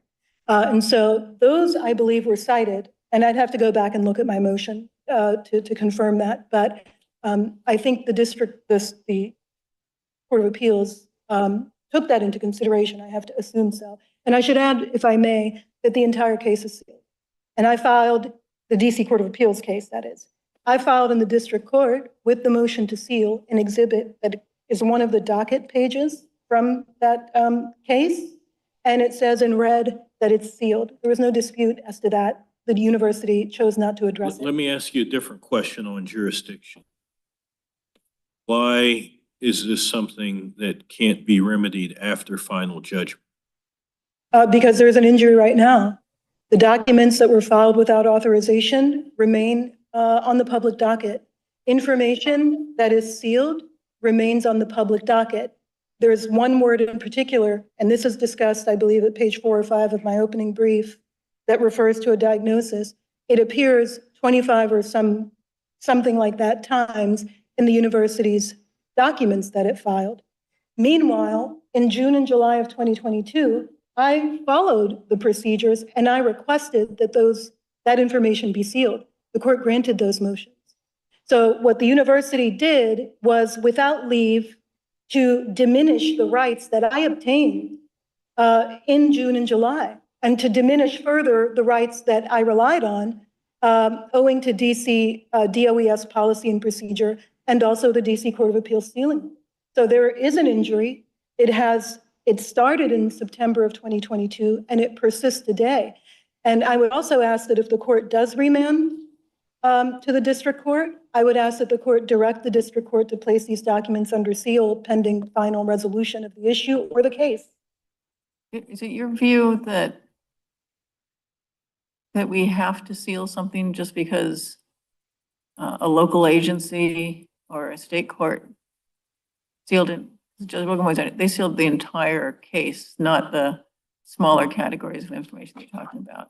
That's right. The entire case was sealed. Right. Well, this court's rules, under this circuit's rules, if a matter is sealed in the district court or in an agency, then it's sealed in this court. Those are federal. I'm talking here. You're talking here about the district, sort of equivalent of state for these purposes. We have a federal common law right of access to judicial records that we have to hew to and can't be controlled by however states might want to define their own privacy records or right of access, common law right of access to judicial records. But the fact that something was sealed somewhere else doesn't mean that it has to be sealed here. You have to make the same kind of showing. And for our purposes, you have the same kind of Mohawk argument to even have jurisdiction to make that showing. Well, Your Honor, whether the federal court must defer or continue state sealing, the reality is here that these documents were generated in a particular agency. And Well, you could go to that agency, you could go to the DC Court of Appeals and say, you know, hold them in contempt or whatever. That's a different issue. We're not here to enforce DC Employment Agency, DOES rules. That's not our job. That's not the nature of your action. Sure. And so you haven't sought an injunction or mandamus or anything like that, even assuming you could do it. And so I'm not quite sure what to do with the argument these things were sealed somewhere else. And so it was a violation not to seal them here. There's plenty of times things are sealed elsewhere, even including in district courts, where this court will go, well, that was way too much sealing and we're not going to enforce it. Well, I want to clarify my argument. It's not that this court is bound or the district court was bound by the sealing order. It is that that sealing order pertained to the George Washington University's conduct. It was a party in those cases or that administrative matter. And the only reason it had the documents that it filed is because it was a party. Now it claims that it could access them under FOIA. This is a new argument. It's not accurate. The university also now states that the documents have been public since September of 2022 when it filed them. So it's benefiting, it wants to benefit from filing them. The question here is about GW's conduct in filing them. A party, just because this is a federal court, and this has not been briefed, and maybe it should be if it's a point of interest, but a party, you know, a court sealing order or an agency's policy has to mean something, even in a federal system, if it originates in a state or in the district. Otherwise, what? A party comes into the federal court and a sealing order or an agency policy becomes meaningless? I mean, you violated state law and you go to state court or back to the state agency to impose sanctions, but that's a different question from what you're asking here, I should think.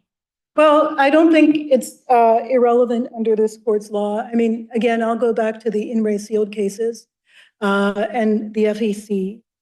Sure, it was a federal agency, but what this court examined is whether the FEC filed without authorization. Now, that matter was governed by the Federal Election Campaign Act and by the implementing regulations that were very clear. But that was a source of authority that governed the conduct in that case. And in FEC, the court did not reach Hubbard because it decided that the filing itself was not authorized. Here, we have agency policy and procedure. I have a reliance interest, and I have a reliance interest as well on a DC Court of Appeals sealing matter. And so I believe that this court should look to the policy, to the sealing order, sealing the whole case as a source of authority. Is it like the FECA? No, but it is a source of authority. The federal courts also don't disregard state law simply because it's a different system. And I would add as well, you know, in the District of Columbia, there is also a right of public access. It is not that the District of Columbia Court of Appeals operates in secrecy. Okay. It is that it recognized a legitimate interest in restricting that access. Can I just clarify something? So is it your position that whatever was ordered sealed by the District of Columbia Court of Appeals cannot be publicly filed in the U.S. District Court? I'm not going to state that as my position as a rule. Well, just let me ask a different question.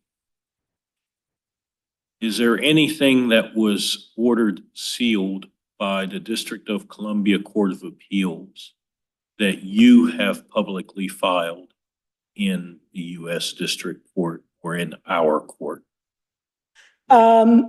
Let me just, I want to say the answer is no. I'm quite sure it is, but I don't want to misinform you or misspeak. So in the DC District Court, no, I did not file any document that was under seal, nor did I file any DOES document.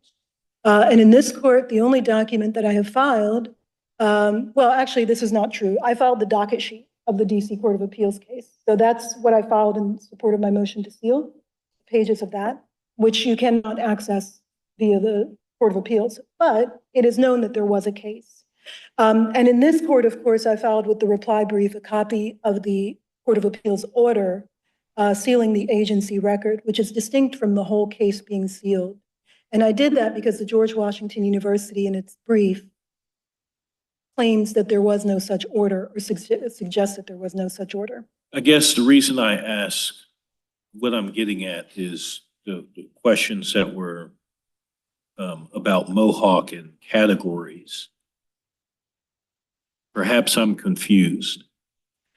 I thought that the gist of your argument was that the category here of documents are a category of documents that are protected by local law or by a local court order. We can debate whether or not that order or that law is too restrictive or not. But I thought that for the Mohawk analysis, it wasn't just documents that, might have some medical information or how you define diagnosis or how you kind of chop that up, that the category here was, this is a category of documents that were all have been ordered, sealed by the highest court of the local jurisdiction, that some of which have been filed in the U.S. District Court, and that's the category. When you have kind of that category, then that's for the categorical analysis, so to speak, of Mohawk, that's the category. But am I misunderstanding your argument? No, I don't think you are, but I think there is perhaps a gulf here. And maybe I'm misunderstanding the question about Mohawk, because that was a question I think that was raised with the collateral order doc. But in this, if we're dealing with Hubbard, for example, and I don't want to deviate, I'm not trying to avoid the question. Okay. Get to Hubbard unless Yeah. we have jurisdiction. Yeah. And so the question is what is the category that this order falls within that is an appropriate category to fall within the narrow collateral order doctrine as defined by Mohawk? Well, I would again answer the subset of the medical and the documents that are an issue here, because they were filed without authorization and they are not public. And GW has never, in the district court, shown why, the purpose for filing the documents, and it has never countered the argument or the exhibits that were filed in support that the documents were not public. And, I know this circuit's, you mentioned the federal jurisdiction, this circuit's rules speak to agencies and the district court, not federal agencies only. But the sealing order has to mean something. There has to be, and it's not just a matter of going, for contempt or sanctions or whatever the case might be. So I would again say the categories are the subset of the medical that is not revealed in the amended complaint and the documents here. Now, again, I'm not asking as in Hardaway for a prospective order here. I'm only speaking about prior filings. And I think that is a confined category. Thank you. We make sure there's no additional. I just wanted to follow up on Judge Wilkins' question. When you say, I get that you haven't filed, other than the docket sheet, as you mentioned, any of the documents from this sealed matter. But are any of the facts contained in those documents that are all sealed under this DCCA order, are any of those facts made public in your complaint or your filings?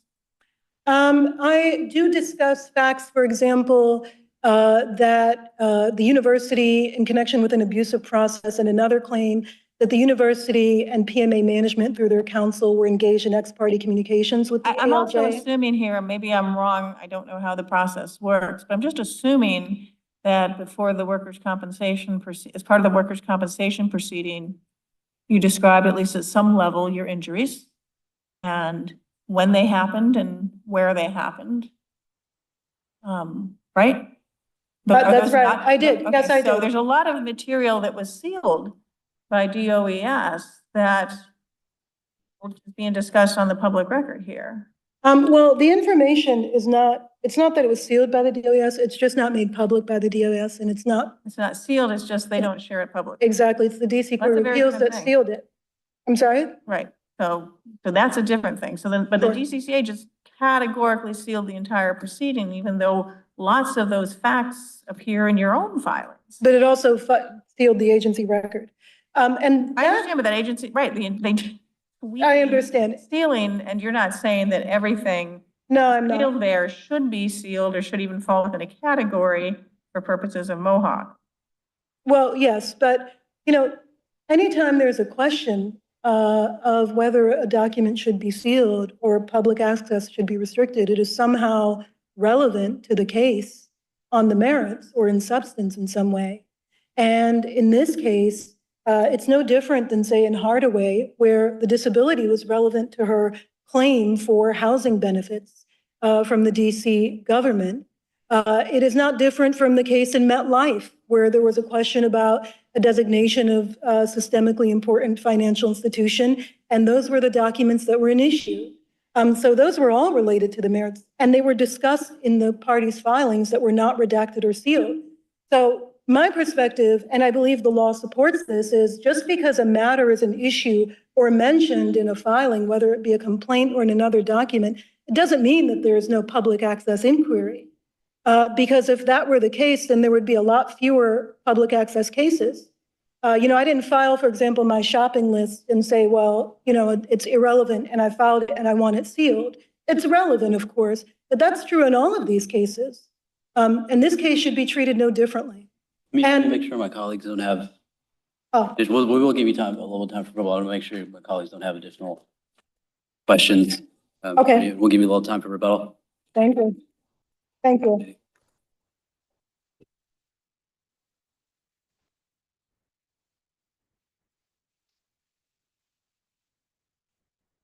Your name?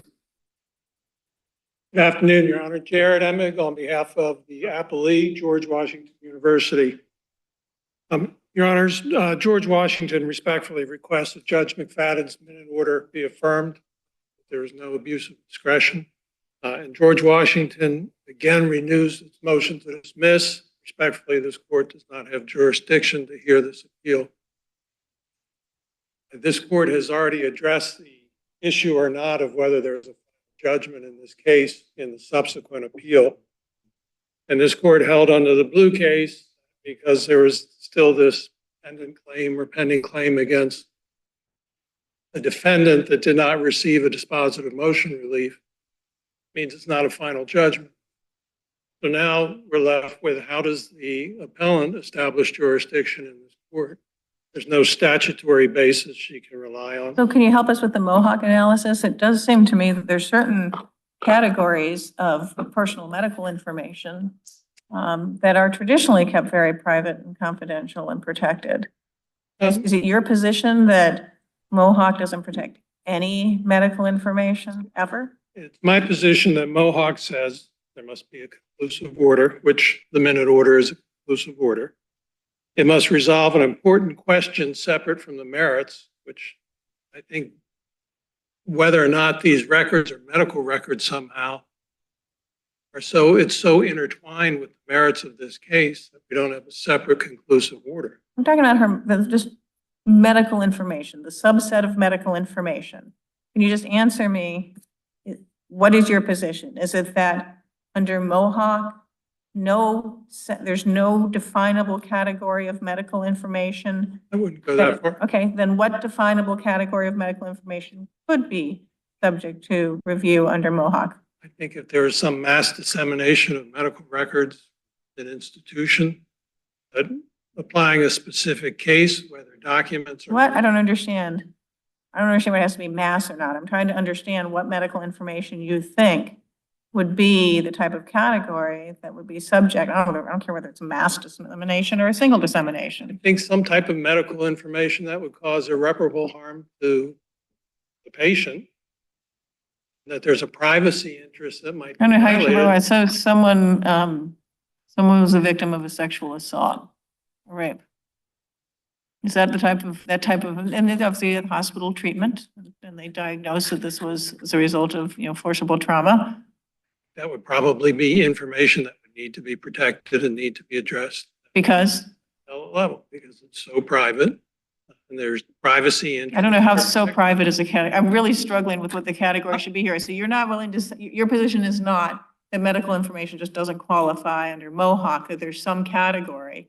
And I'm trying to get from you how you articulate that category so we can see how that compares to how she articulates the category. My recollection of Mohawk does not say question dealing with medical records automatically applies for a collateral appeal. It didn't involve medical records, so of course it did not say Right. that. What I'm saying is Mohawk tells us it has to be something important. It can't be appealed ever upon a final judgment. And it involves some question of law. So I It envision. can't be remediated by appeal after a final judgment. Okay, so what is this category of medical information that would fall within that? It would have to be some, I'm trying to come up with some idea that would fit within those Mohawk I mean, if categories. she were to show or to argue that the subset that she's talking about here would result in irreparable injury for ABC reasons, then you would agree, it sounds like. For these facts, I would not, because there was no medical information being conveyed in those 16 exhibits, other than the one joint pre-hearing statement. If she were to argue irreparable injury and the district court were to agree with her, I see you would argue there's no irreparable injury. But your category was information, medical information, private medical information that could result in irreparable injury. If she made that showing, then she would, in your view, have the type of category of information that would be subject to review. In this case, no, Your Honor, because Even if the district court found it was irreparable injury, would it cause irreparable injury? under this case, Ms. Abdelhady has consistently put within the public spectrum. I'm asking you to answer a different question. Is if she argued and a district court ruled that disclosure of this subset of information is intimate private medical information, not traditionally shared with the public, even in litigation, and disclosure would cause irreparable injury. District court made those findings after you argued against them. Did. Would you still be here arguing that's an impermissible category for Mohawk purposes? Yes, Your Honor, I don't think it rises. I thought you said that was your category, was irreparable injury. I'm saying there could be a situation where a disclosure of medical records or medical information could rise to the level of irreparable injury. I'm saying in this case, we're nowhere. Okay, you're right. We're not communicating. I said if the district court found irreparable injury, then it would be a Mohawk category. You're saying it shouldn't find it here, but if it did, it would be a Mohawk category. Part of the problem here, and it's not just a problem in your brief, Mr. Inmate, but we ordered the parties to brief jurisdiction. And we said in our order from the special panel to not incorporate by reference what you had put in your motion. Your brief on page 1 said, well, we incorporate by reference what was in our motion. And there's no argument in your brief about jurisdiction. And in appellant's brief, there's no real meaningful argument on jurisdiction. And I guess I just feel like it'd be remiss of me to not admonish both of you for not following our orders. This is important. We need to know whether we have jurisdiction over this appeal or not. My apologies. But yet, it was something that wasn't deemed important enough to fully brief as we asked you to. That bothers me. Your Honor, I apologize for that. I think we were cognizant of the page order. We should not have disregarded your order. Say that we did address it in a motion to dismiss. I believe it's still pending. Should not have referenced it in the brief. That I apologize. But I don't think our argument has changed since we filed the pending motion to dismiss. So help me get the answer to Judge Millett's question. What is the category for Mohawk purposes with respect to medical diagnoses or medical information? Are you saying that, you're not saying that it's never a collateral order? You're just saying only sometimes it is. Well, when is it and when isn't it? Your Honor, I cannot come up with a finite set of when it is or when it isn't.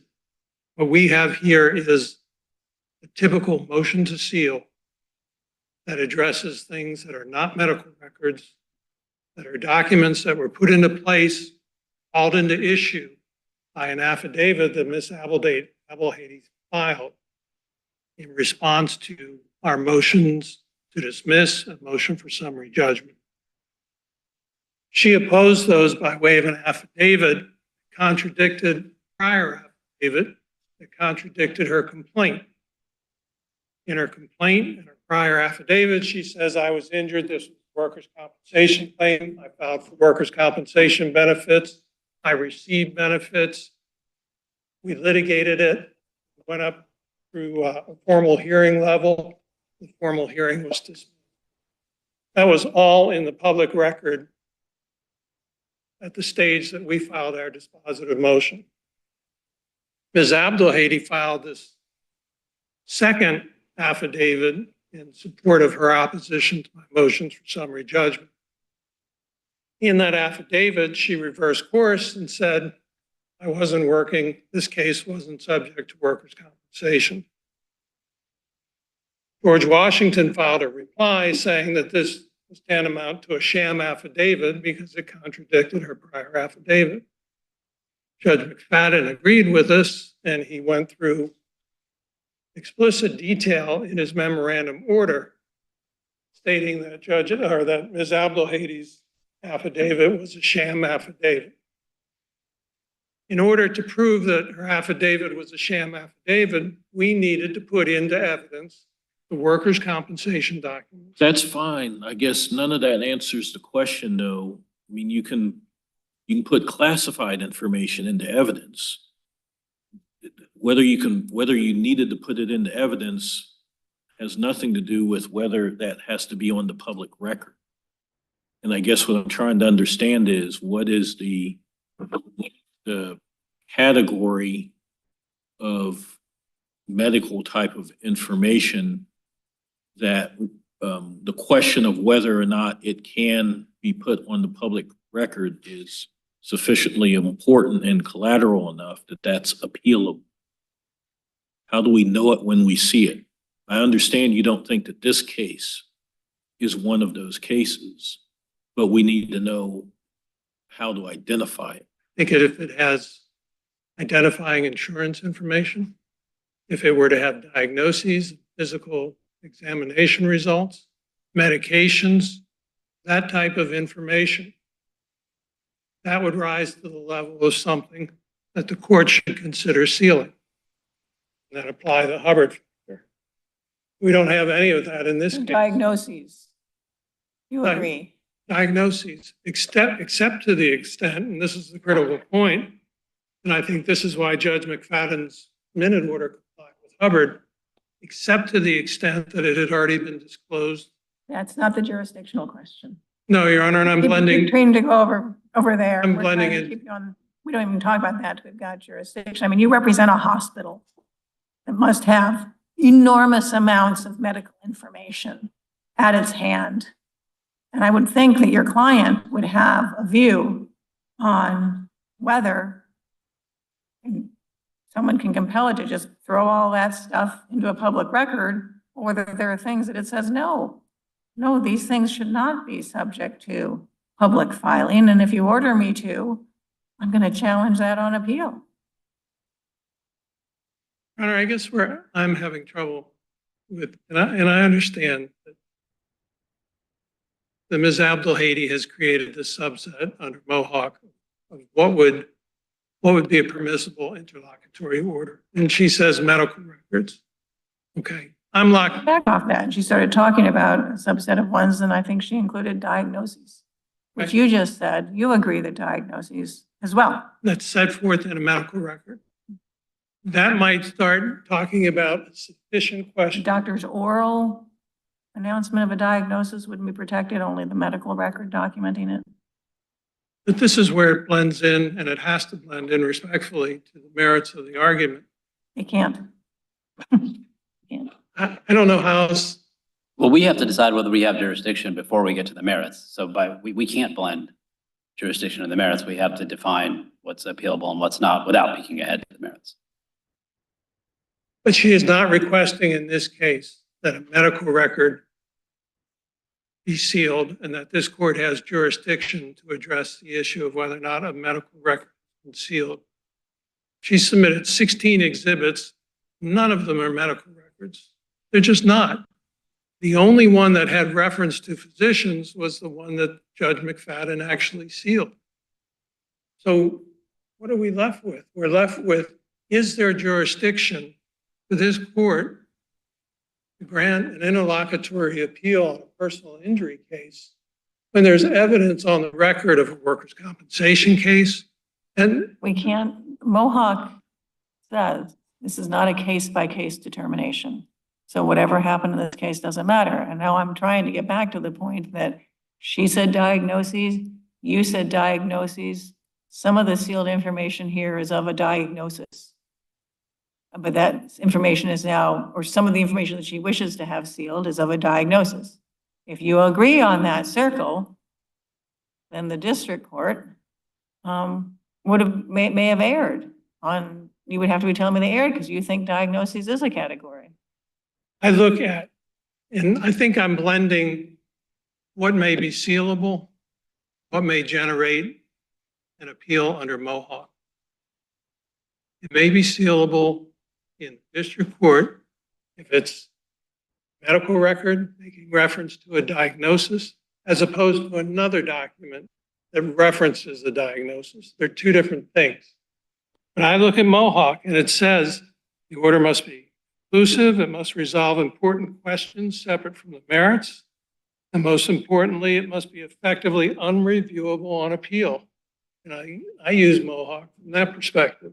Okay, so if diagnoses are just not supposed to be out there, that's something people are entitled to keep private, not put on the public record for the world to see, that's not going to be effectively reviewable on appeal after a trial when it's all put out there in the public, and nowadays it's electronically available to many people. It's not going to be, it's not going to be reversible. It's not going to be remediable on appeal. I disagree, Your Honor. I'm talking about a diagnosis contained in a medical record. I know we can't go case by case, but Your Honor did bring an element into that. Every personal injury case makes allegations about duty, breach, and injuries.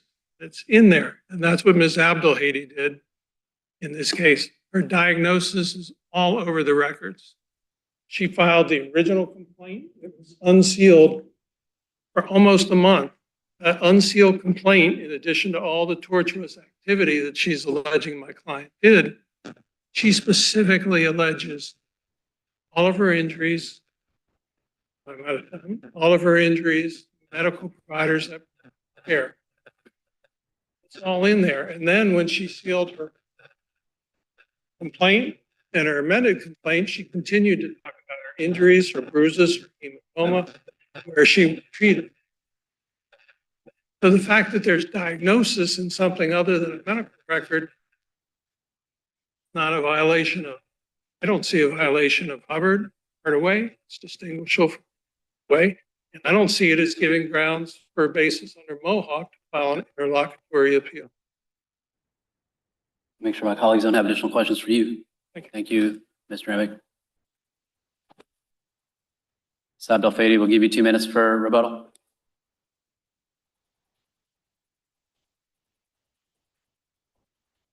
Thank you. I looked at Mohawk again, try to understand. I would just back on Mohawk and jurisdiction. And Your Honor, I take your point about not addressing it in the brief. And this is not to comment on the quality of the discussion. That's obviously for the court to decide. But the opening brief of the appellant did discuss jurisdiction. So I just wanted to note that. In terms of the Mohawk, it's my understanding in that case that the imperilment of attorney-client privilege was not reviewable because there was no irreparable injury, that could be addressed after review or adjudication on the merits. In this case, we're not talking about that privilege. And again, I would keep my subset at the subset of medical records and the documents an issue here. But here, there is no way to address this after adjudication on the merits. In this case, by the way, is stalled. There is nothing happening in the district court right now. It's all in this court. So on the Mohawk, if that's a better understanding of the question, I would stick with my subset, but again, say there is irreparable injury. The university. Your subset again is, and you please do not define it by and things in this case. Can you articulate your subset in a way that would govern other cases as well? Okay, I would articulate it as information that is universally or generally regarded as private, and that is not necessary for the public to understand, and that is subject to a privilege. I would add this, after a comma. I don't know if it has to be all of those things conjunctive, but that is subject to a privilege that is held by the individual, and where there are standards of waiver. By the way, they talk about waiver, whether that privilege is waived. I'm not talking about attorney-client. I'm talking about medical privacy. So maybe those are some general criteria, but I'm not looking to make criteria, and I understand the court's interlocutory appeal question, but I am sticking with the facts in this case. But there is a privilege and there is universal recognition of that private information.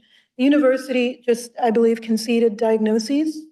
It stated treatment and medication. The medical information in issue here discusses courses of treatment. It doesn't name a prescription, but there was clearly, that's equivalent to medication. It was to treat the injuries. The university also states that it didn't disclose medical information. That is false. And it's a repetition of a false statement that is made throughout this case.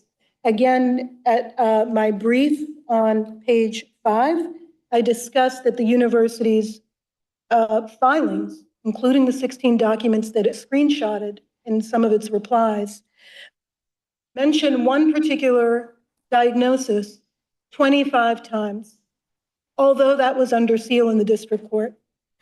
In terms of the irreparable injury, the primary injury here is not one that's well understood, I believe, generally speaking. We don't have expert material on that.